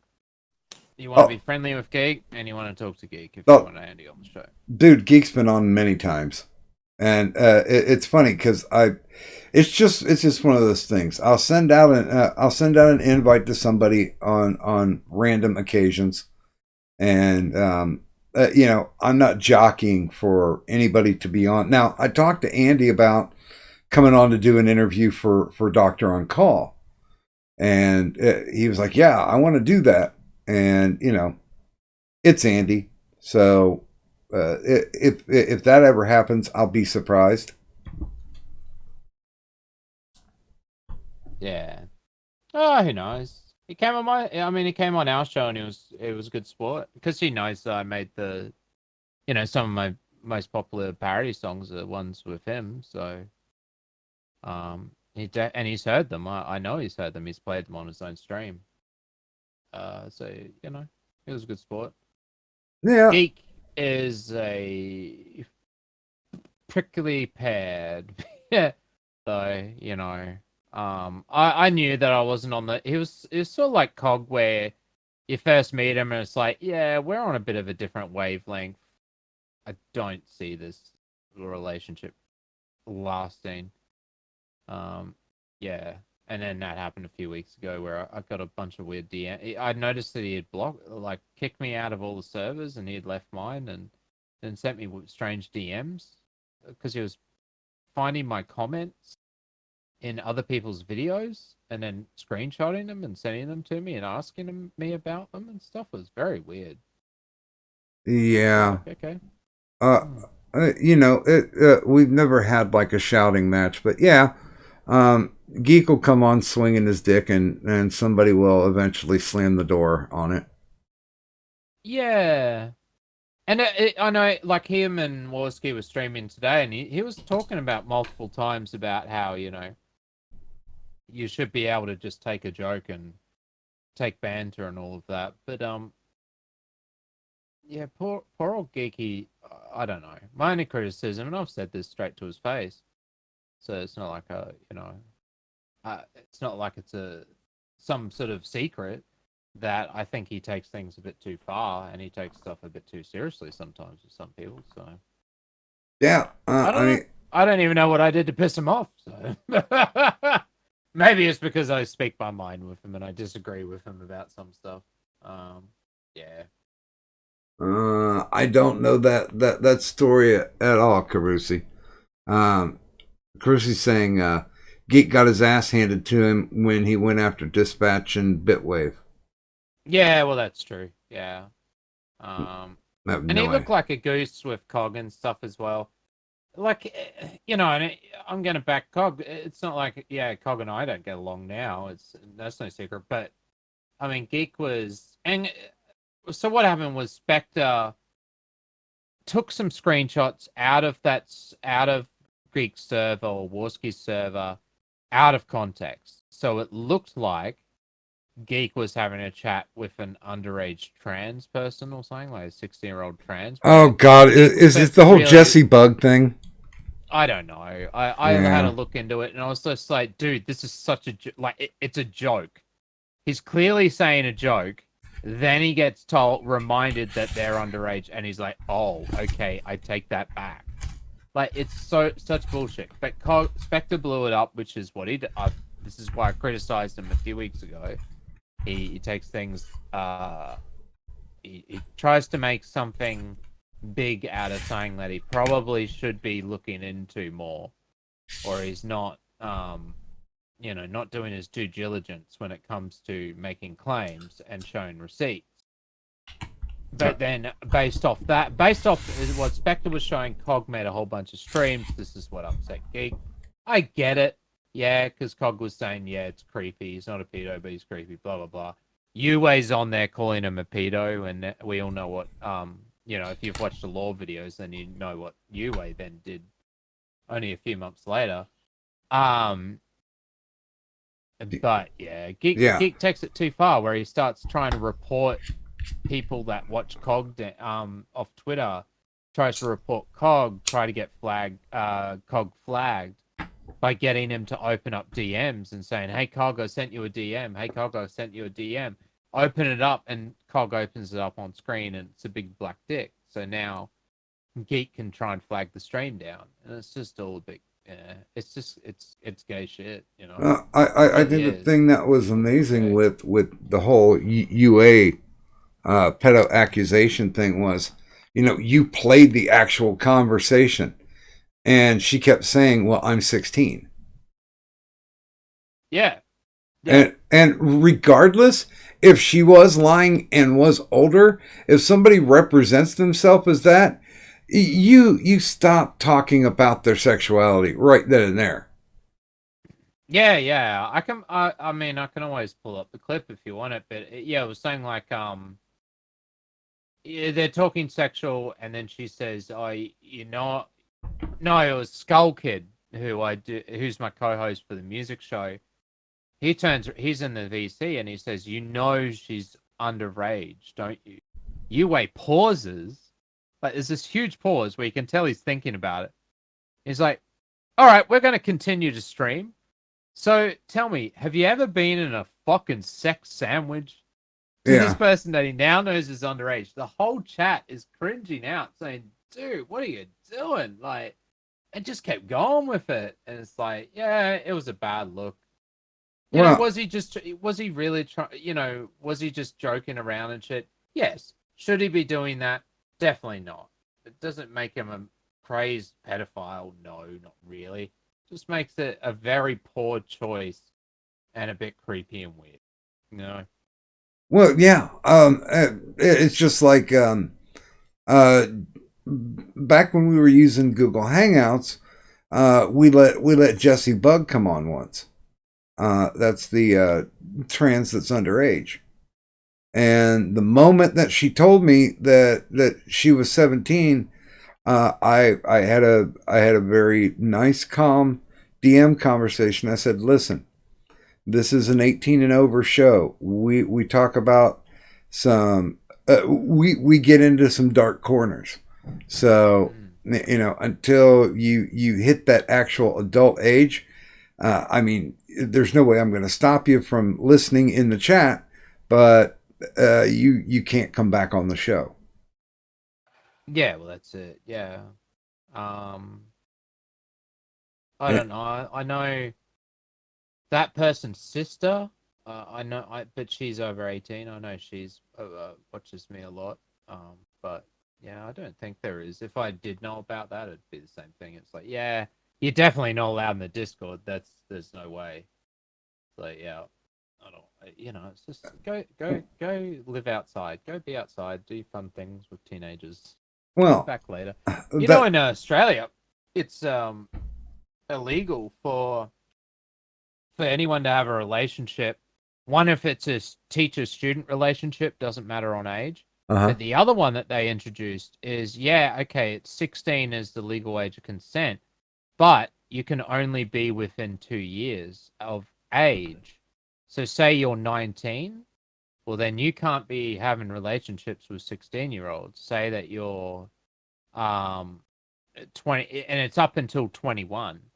So even if there's like some kid that's 20 or 21, yeah, well, legally they can't even, in Australia they couldn't even be with someone that's like older than 24. So I think it's a good law. So well, I kind of agree with it. it just got me thinking, what if, you know, you're somebody who is like raised their kids, and you're in your 40s, and you decide to go to a community college. Yeah, well, that's it. Yeah, and what you meet yeah, well, that's the thing. Is the teacher student one, which is a bit, you know, makes sense, but then it was stipulated, from what I remember, it was there, even those sorts of relationships. So even like, you know, a 50-year-old teacher teaching a community college of 40-year-olds. I don't know. I guess it would be a bit inappropriate as well. So it would. I would think it would get a little slippery. well, I would say that you would think that schools would have policies on that anyway, where they're just like, you know, come on, guys or girls, don't fuck your students. Even Yeah, if they're 40 years old. Most of them had a no fraternization policy. I used to coach speech at a high school, and I did it for like 4 years, and invariably every year there'd be some student who would show up with those doe eyes. You know, like, oh, I think I need a little more help. Or like when we'd do speech competitions, we would have some that would be like a 2 or 3 day tournament. So there would be overnighters where all of us were in hotels, and they'd come knocking at the door late. And it's like, what are you doing? You need to be in your room. She's like, well, you know, they'd be like, can I just talk to you for a minute? And I'm like, okay, sure. And I'd shut the door because, you know, normally I'd be in jammy jams, and I pull on a pair of pants and go outside and talk to him. Yeah. Oh yeah. No, you wouldn't want to be in a room alone with that. That's not good. Yeah, I mean, come on, people, use some common sense. You know when somebody's, I can't think of a better word, but when somebody's trying to mac on you, when somebody's got like one of those little kid crushes, and it's like, you know what? There is no way in hell you should be in a dynamic like that at all, ever, and never put yourself into a place where it could be construed as compromised. Like I said, I usually ran into it every year, and I always made sure that there was somebody else in the room or out of a place where it could be misconstrued. Like kids would come into my hotel room to get coaching on some of the speeches or the cuts that they were doing. And I always made sure that one of my friends who was who judged in the tournaments, we always shared a room. So I always made sure that he was in there at the same time. That I was never alone with a student at all, ever, and under any circumstance. And, you know, this is like late 80s. So that thing wasn't as prevalent because there was no #MeToo. There was no internet beef running. You know, let's go stalk the pedos. But it was a common sense move. Never be alone with another student ever, at all. And that served me very, very well. Oh yes. Oh cool. Someone wants to buy my lewds. Not Kadance, mine. I'm starting a new business. So, haha, yes. Sell me your body, you sexy Kiwi. When I offered lewd videos. Wait a minute. I thought I'm in. Well, if Fat Barry can do it on Twitter, I reckon I could pull it off. there's You in a chat, buy my lewds. I'm only charging. Actually, I'll pay you $5 to see them. How's that? But you have to look at them, and then you get fined. You can see the inside of my butt for 10. No, $8 just this week. This week only. Great idea. Yeah, I was gonna say, Oh, you're thinking about it, Doc? no, I had a Well, scope. man, I can give you a discount, you know, if Well, you really want. I've had some orthoscopic exploration before, and I didn't want to see the inside of me, so I'm relatively sure no one else does. Although I will say, now have you ever received like a DM and somebody sent you their nudes?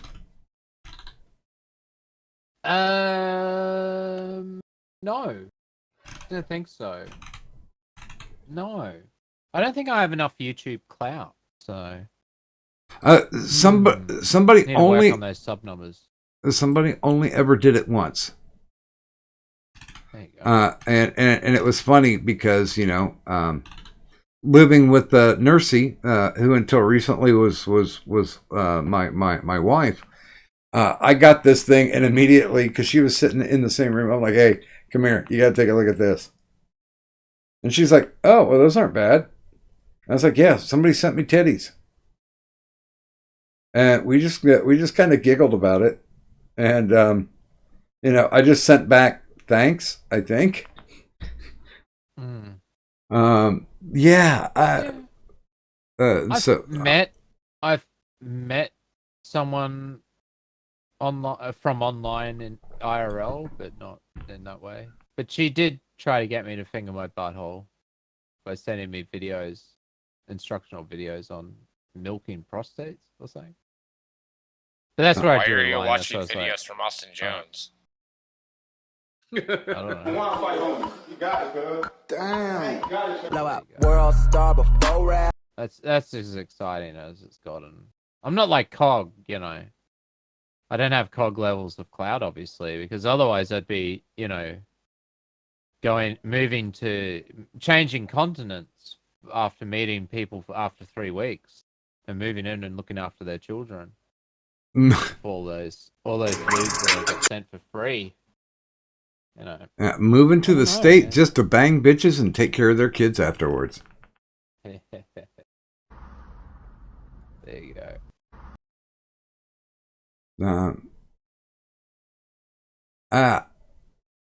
I don't know. I still, honestly, I still haven't found anything attractive because there's a lot of thoughts out there that do their lewds with cosplay. There was one that just made me just bust out fucking laughing. I forget what the chick's name is, but she would do cosplay like as the Power Rangers. And I mean, I'm guessing that having these costumes made are very expensive. And Yeah, they can be. well, she would cut the nipples out, cut the tits out, and then cut the crotch out of a Power Ranger outfit. And I was just like, because the thing that sounds pretty good. I'm in. All right, well, chat. Any fans of Air Juice out there that are female Power Rangers? You know, cut those crotches out. Start sending them in. Send in the lewds, people. I'm all for it. I always had the thought, well, who the hell is jerking off to this? Because it's not me. But you know, it took me a long time to get my shit together to figure out Rule 34. No joke. I was always like, no, there cannot be porn out there for every fucking fetish, and there certainly is. Yeah, well, I don't know. Some cosplay is pretty sexy, I guess. I know Aiden used to Depends get. what it is. I know Aiden Paladin used to get a lot of views with her cosplay dress up. I'm sure she did. Yeah. She did. Do you know there's a Discord called the Feet Locker? I am in that Discord, and it's feet doxing. That's all it is. It's just pictures of people's feet docs.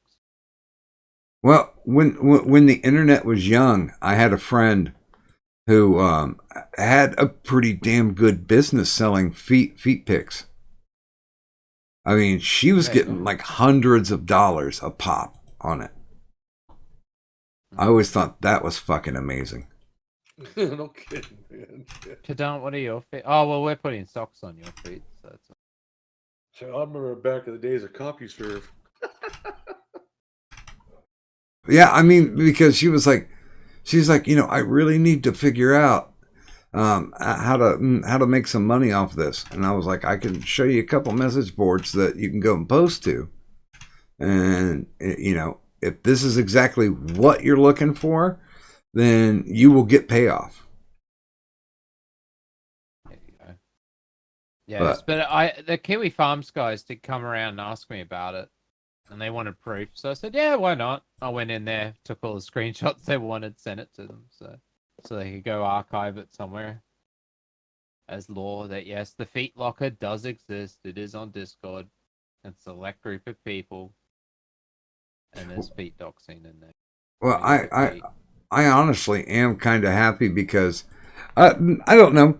Do you take any perverse pleasure in the fact that, you know, you get posted up in some of these shit websites like Kiwi Farms?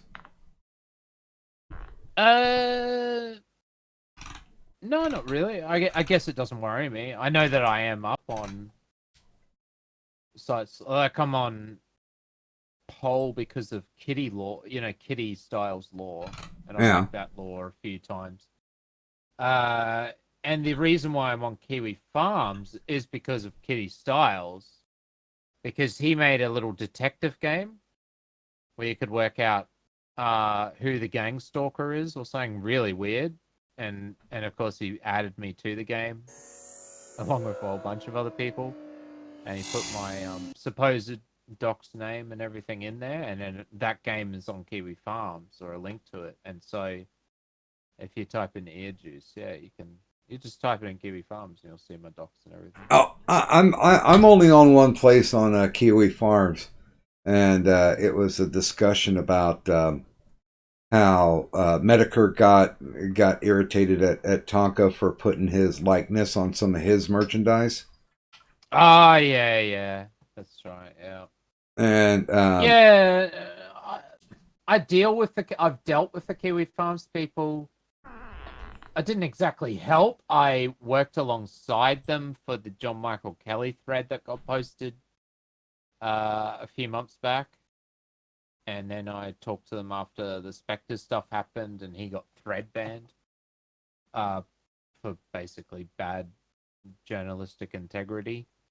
I would say it as, so I don't know. But otherwise, yeah, it's not a website I really use. no, I mean, I just got a giggle out of the fact that that I was posted on there, but it was so funny the way that I was posted on there was yeah, and then some dumbass offered to make him merchandise, and Medicare said that he could do it without any cut, and that was it referenced to my TeePublic store, so I'm like, this kind of worked out. That's free advertising. I'm okay with that. Yeah, there you go. But yeah, I'm way too low tier and way less confrontational. I haven't pissed anybody off enough who's gotten the gumption to actually dox me. Even though I will end up face doxing for this summer. Oh yeah, why not? I don't think it really matters. If people really want to see a picture of me, they can go find it. They got a really bad one though. It's like, god damn it, one of them's not bad, but the other one's sort of like, oh, god damn it, I should have combed my hair at least or something. So like sticking up and shit. Like, oh, it's terrible. Well, as long as they don't, it's just plate. Within our circles, plate is in all the servers. And, they just, if you're easy to dox, which I am because I run a business and I have a website and all of that, well, it wasn't that hard. So it's a matter of time. Yeah. And that's the way that I looked at it.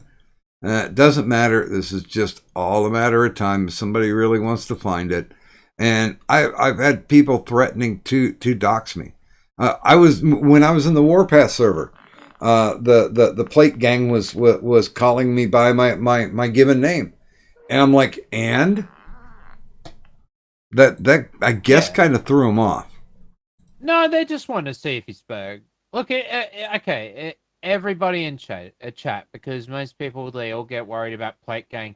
It causes so many discords within this community to get shut down and have vetting and all sorts of stuff when maybe they just want to be an open Discord, but oh no, plate, oh I don't want them finding out. Look, they do it really just to see if you'll spurg out, to see if there's anything there. Because if they find out that you've actually been caught diddling kids or something and you're on probation, well you're gonna get trolled and you're gonna get and they're going to point it out at everybody and follow you and chase you off the fucking internet. But most of the time, they don't care. It's sort of like, oh, you work. You're a regular person and got a job and you didn't spurg out. Okay, well, whatever. And they just do it to piss you off. Like they're not going to send pizzas to your house and fuck with you IRL and all of this shit. Unless you give them a reason to, like if you're gonna just be a complete spurg and spurg all out and stuff. Yeah, I don't know. I didn't I interacted with a few of them. I always sort of have ever since I've been on Discord. It's kind of hard not to. They thought I was Rambot, of course, which everybody thinks I am. Well, used to. I think it's because I hardly ever jumped in VCs or did streams. So they swore I was Rambot because I told them I was Rambot and I was playing jokes. They used my pictures of my cat to ransom Ethan Ralph when his cat went missing because my cat looks exactly the same. So, it's still like, oh well. Yeah, they're cheeky and stuff. They can be annoying. Yeah, certainly don't let them on your stream because they'll just come and and shit all over it and time vampire and try and cause as much of a train wreck as possible. Just derail your show basically. But otherwise, they're all right. I mean, they're just there for a laugh and they get a laugh in their certain ways. And sometimes you get great audio out of it, like the Uwe stuff.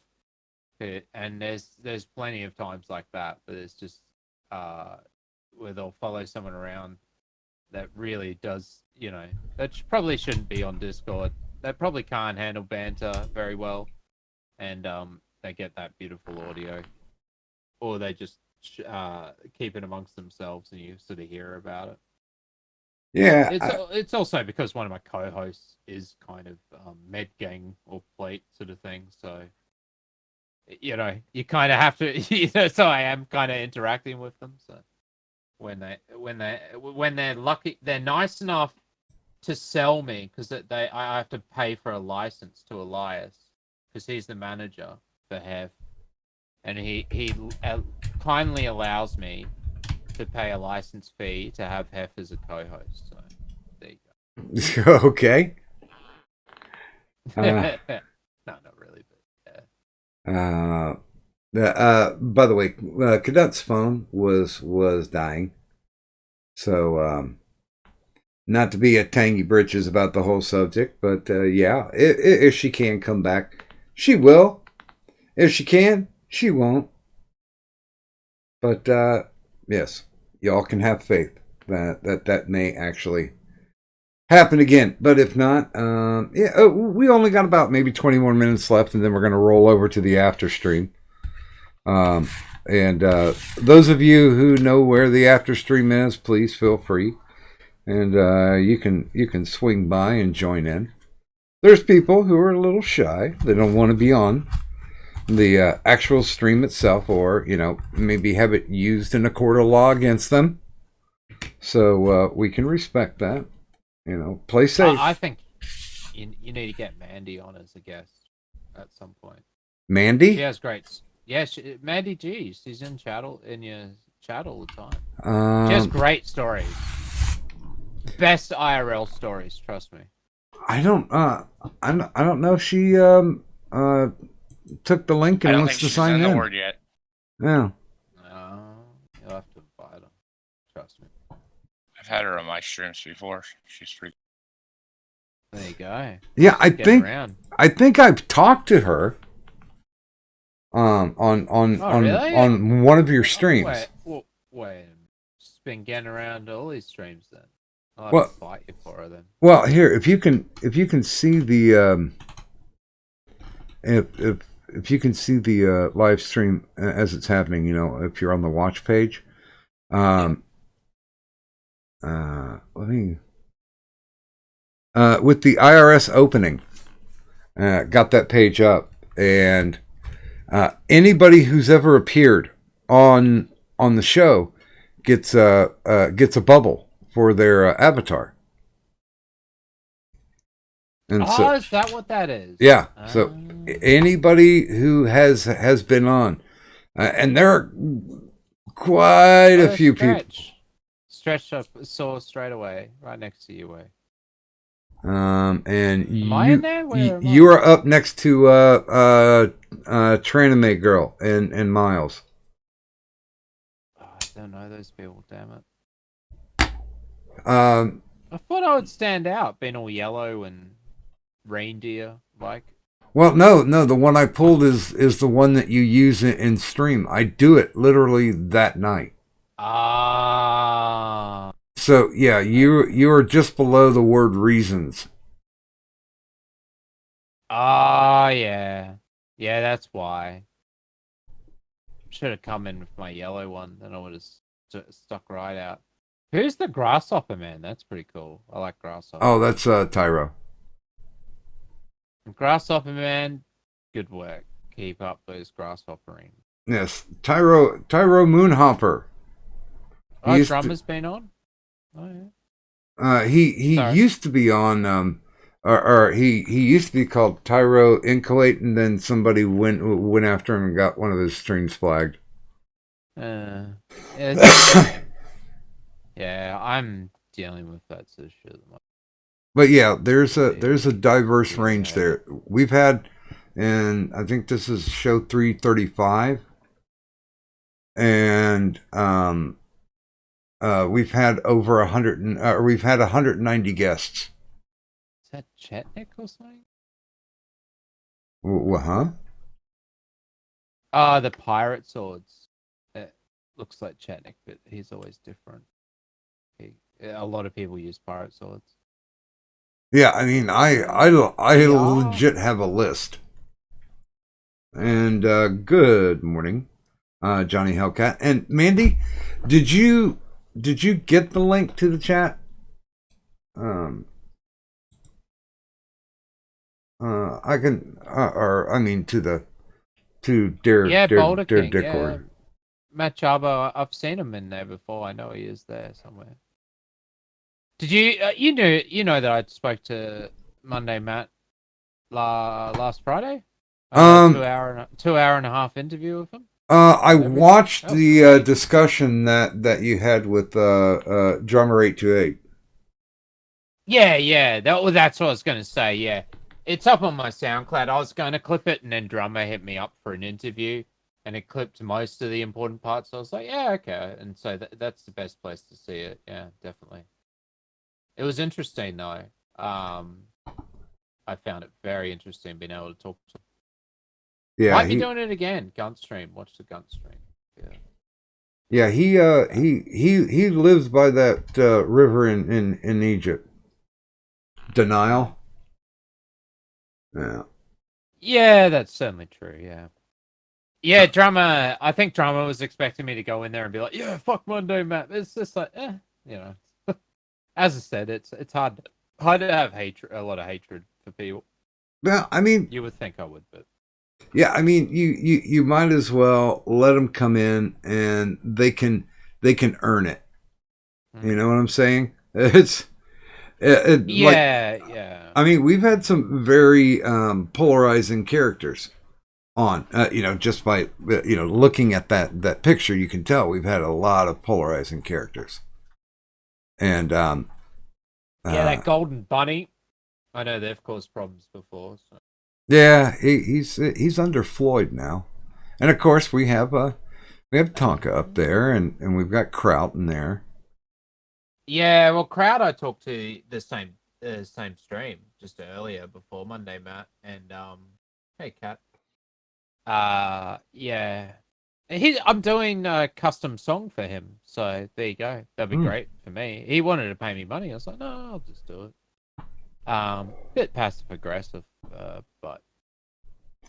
He is. He's got kind of an issue of looking down his nose, but he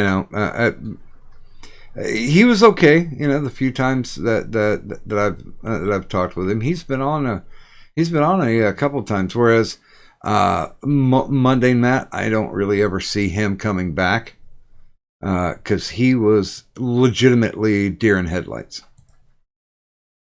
yeah. Well, that's what he said. Yeah.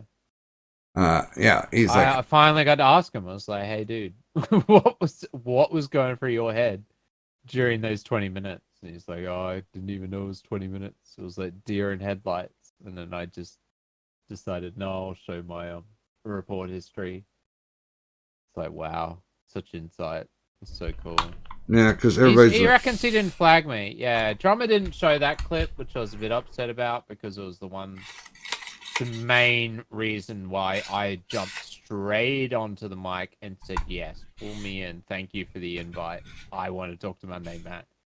And it was because I wanted to show him the Soyfield bitch song that was re-uploaded, because I used the audio from the kill stream, cut it up, put it into a song, had it out a few days later, and it got flagged within 30 minutes. And I just finally wanted to ask him, even if he bullshitted, just be like, "Hey, dude, did you actually flag this down?" But he said no, so it was like, okay, whatever. Yeah, he Well- said a lot of things during that stream, and didn't show a lot of receipts, even though he did say one. There was one receipt that he did show, and that was to do with the sub buying. Do you remember when people pointed it out? I think Memology or something pointed it out, where his subs would go up perfectly by like 5,000. It was like 5,002 one day and 1,503 another day. So it just looked like 3 subs plus 1,500 purchased subs. Yeah. And yeah, he showed a receipt that someone was actually saying that in the comments, that they were the ones doing it. And it is true, because I know someone from Bitwave that does it, that will sub or sub boost or poll boost or view bot, basically to make people look a lot bigger than what they are, and then rip it all away to sort of deflate their egos very quickly, or to get them in trouble, basically. And so I do believe it, I guess.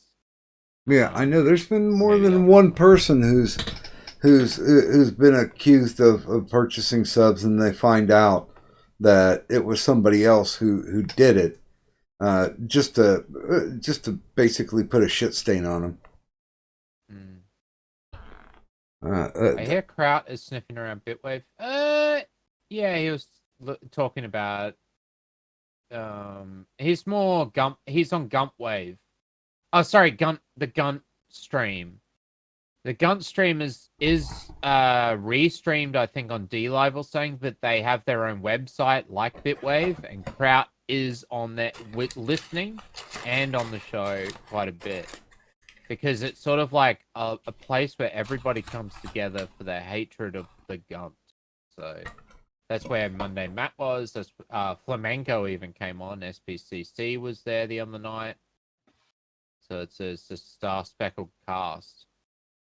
And all of those people, I bet you they've got enough clout that they all get lewds from their fans. I'm still very upset about this. I've never asked for them. I only got one. Well, I am. No, so I'm like, asking. I'm going to make a video. Okay. Well, yeah, you know. All right, come on, fans. Time to send those lewds in. Yeah, Wiki saying, I remember when Kraut and Merc were on at the same time.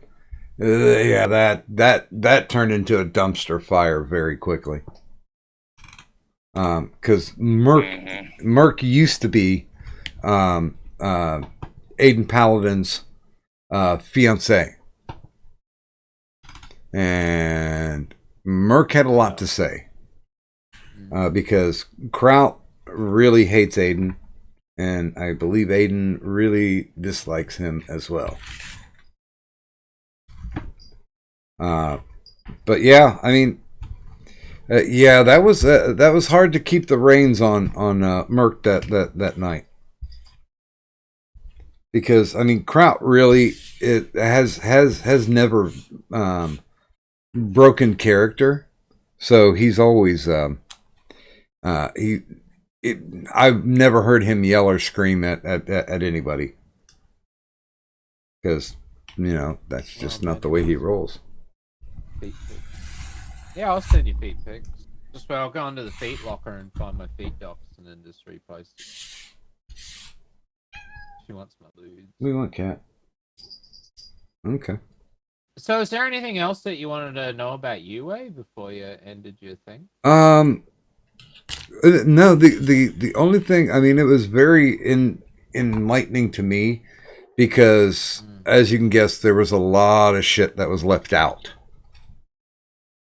I mean, the only thing he came in with was, yeah, they tried to accuse me of being a pedophile, but, you know, there's proof out there that I wasn't. And then when I listened to it, I'm like, technically you may not be a pedophile, but that whole conversation with the 16-year-old made you creepy as fuck.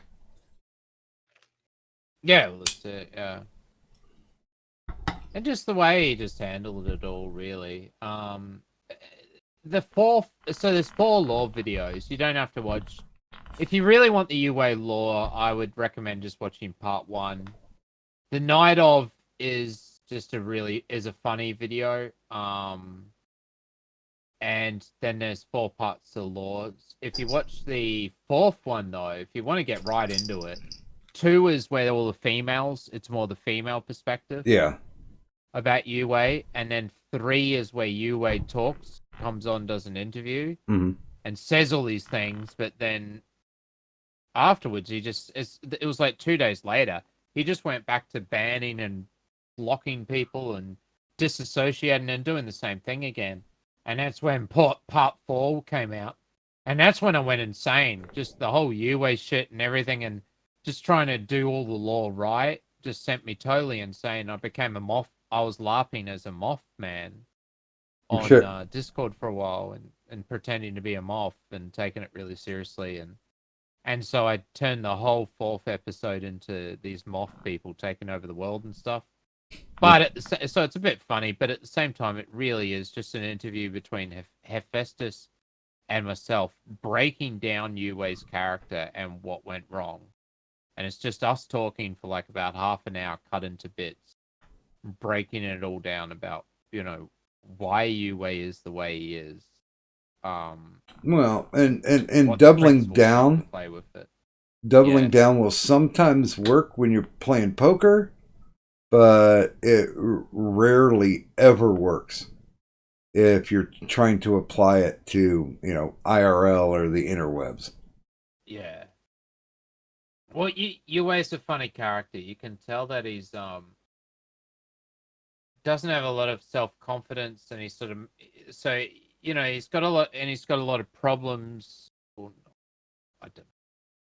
There's some issues there, underlying issues, deep-seated issues, that then so he seeks out principles and guidance, and found MGTOW, Stoicism, and other philosophies, but then misinterpreted those a bit, or sort of made his own thing out of that and tried to live by these principles, which ended up just really being his own downfall.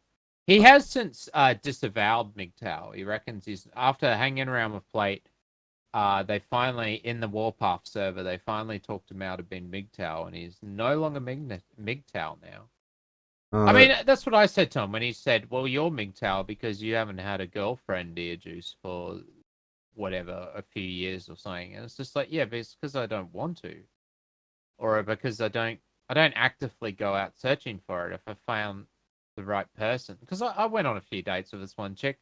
I was just like, yeah, I'd rather be at home right now, just sitting on Discord, or making music.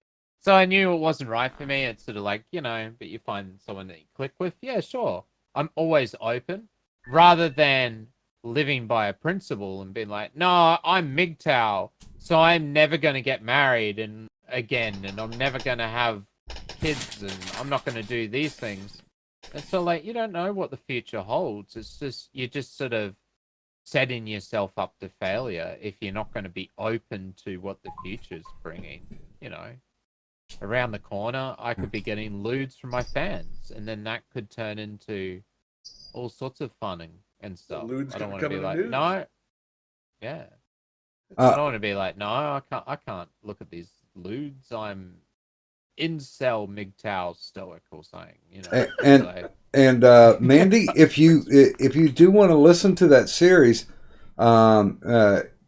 just click on the 3 dots next to Ear Juice's chat post. Hop on over to his channel, and they're easily accessible from there.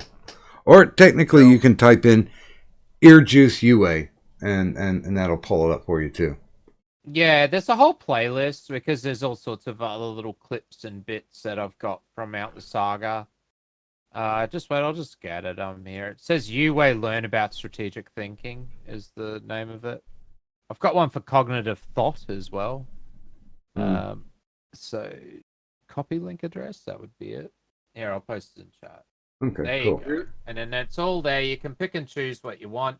If you want a short, quick, funny video, watch the night of, which is just because there was a whole big showdown where Uwei refused to go on everybody's streams, and then he finally decided he wanted to get it all over and done with, and thought that going on Cog's stream while he was just streaming Grand Theft Auto was a great idea.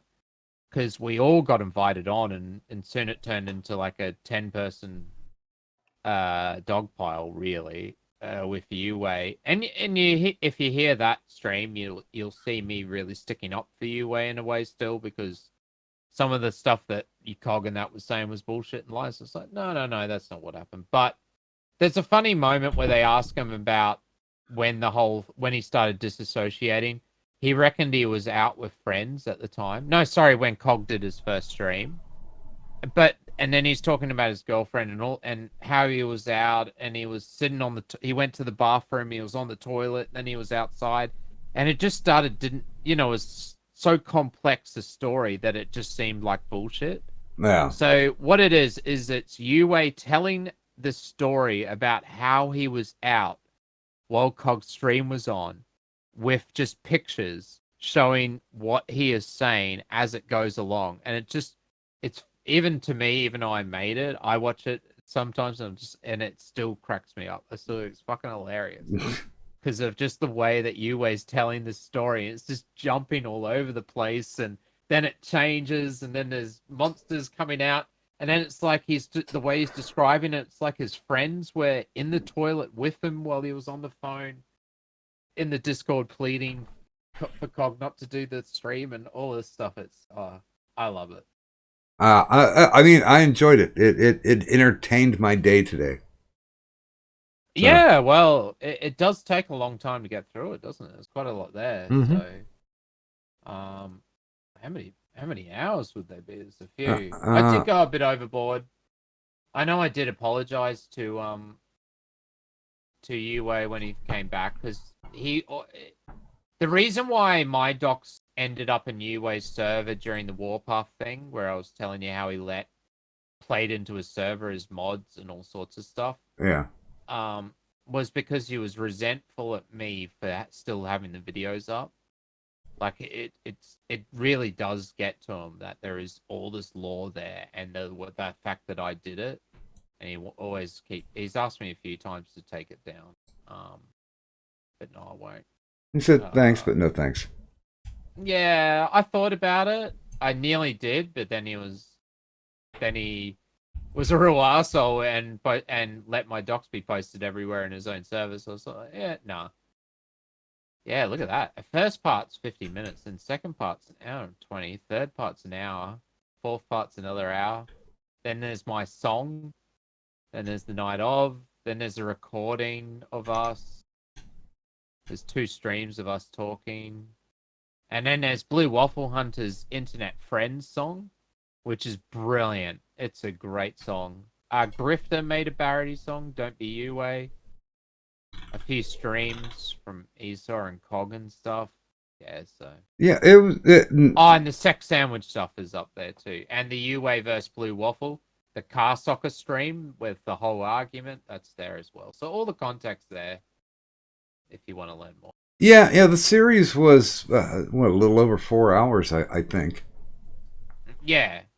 The essential lore videos is pretty much an hour and in 4 hour each and in 4 parts. But you just have to watch part 1 to get the gist of it. Yeah. Sort of like do part 1 if you want to learn about Uwei, then go down the rabbit hole with the rest of them. Yeah.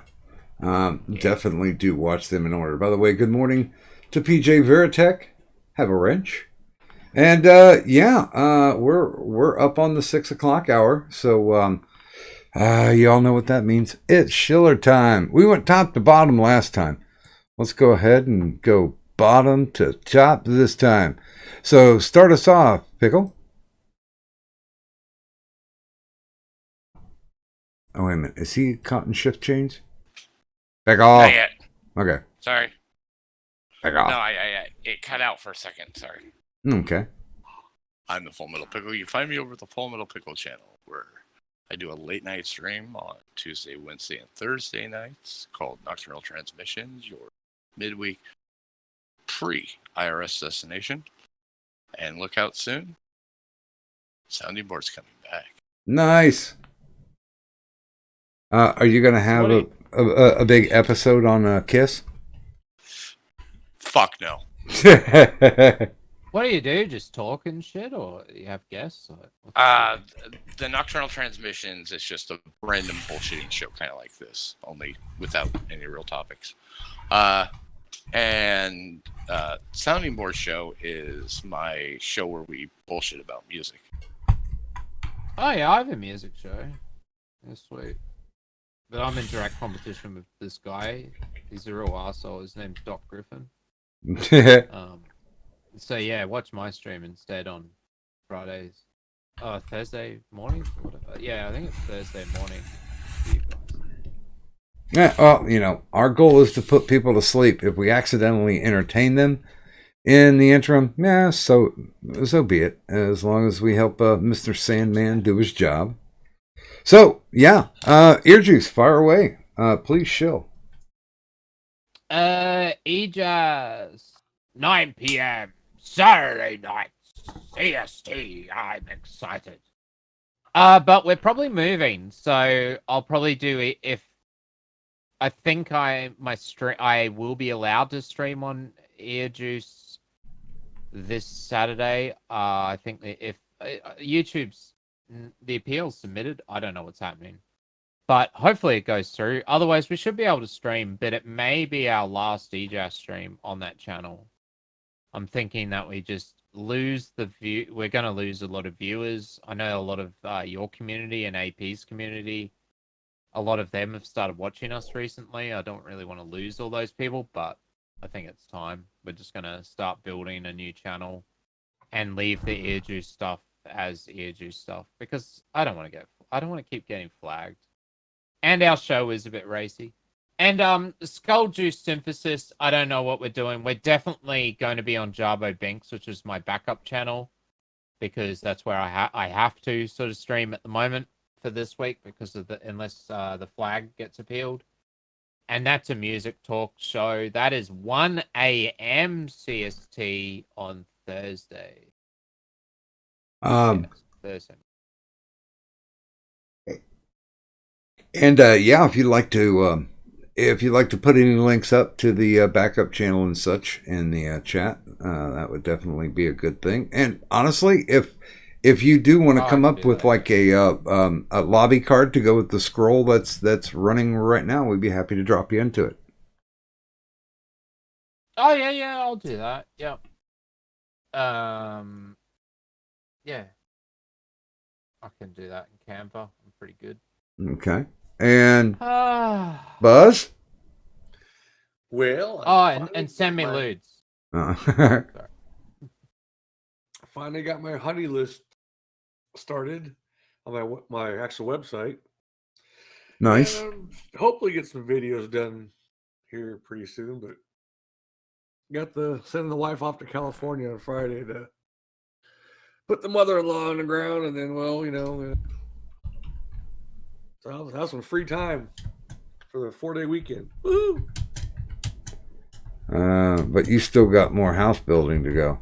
Oh, that's in April. Yeah, on April 11th I get my second hive too. So nice. Getting that started. So I have one hive for raw comb honey, one hive for extracted honey, and hopefully I'll get a third hive so I'll start making the mead. So. Oh yeah, I got 2 hives, but mine are native bees, so they're little black things, stingless. Oh, there you go. Australian native bees, yeah. It's a lot more richer. Those are stingless kind? Yeah. They do swarm a bit, but I've never had that problem. Unless they're flying off to a new, with a new queen. Yeah. They'll do a bit of a swarm and then take off. Yeah, but it's real rich honey, yeah. Yeah. It's nice. I liked it. And I think the list that you put up, you put up in the general. So yeah, there it is. Especially for people who are in the ward. So enjoy that. As soon as I get some numbers, I'll let you all know. And then, as far as what I got on hand this spring. Come up here. And okay, now of course, Cadunt's got her ludes, and right there, I'm excited. Also, down in the descriptor, you can find her Twitter and YouTube. So please feel free to like, share, and follow. But please follow at a distance, cause bitch got a knife and she cut you. It's Uh, a kitty. and there we go. Now, of course, all my stuff is down there as well. We'd like to congratulate our pal, the inimitable robot, Turish AI, for making his 6th day. Who knows? We could have the first artificial intelligence in the Hall of the Immortals if things keep up. And of course, my Twitter's there. That's just for checking out our no context tweets. That's just an easy link to get there. And I do have a Patreon. Of course, that's where I get my booze money from. So if you donate to me there, I don't consider you a patron. I consider you an enabler. And I thank you for that. Also, all the prizes that we give away for our drawings, those are created by our pals at Queensboro Custom Embroidered Apparel. Well, right now you can actually get an AP3 polo shirt for only $4.95. That includes embroidery, that includes setup, that includes shipping. So $5, you can try them out. And of course, by using that link, you also help the show out, because that gives us a kickback in store credit, so we can make more fun stuff to give away.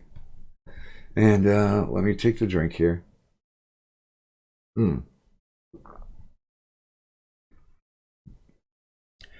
If you're looking for the finest in bootleg Medicare merchandise, look no further than Doc Griffin's TeePublic Store. That's right, Doc Griffin's TeePublic Store, now featuring over 32 designs from some of your favorite YouTubers. So, stop by Doc Griffin's TeePublic Store and buy something. Damn it. And with that, I would like to thank everybody who was on the show this evening. That includes the Full Metal Pickle, Buzz the Hive, and of course, Ear Juice.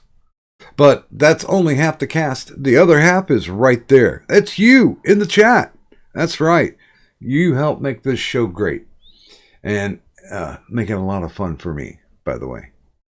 So, thanks to everybody who was in the stream. Thanks to everybody who was on the chat.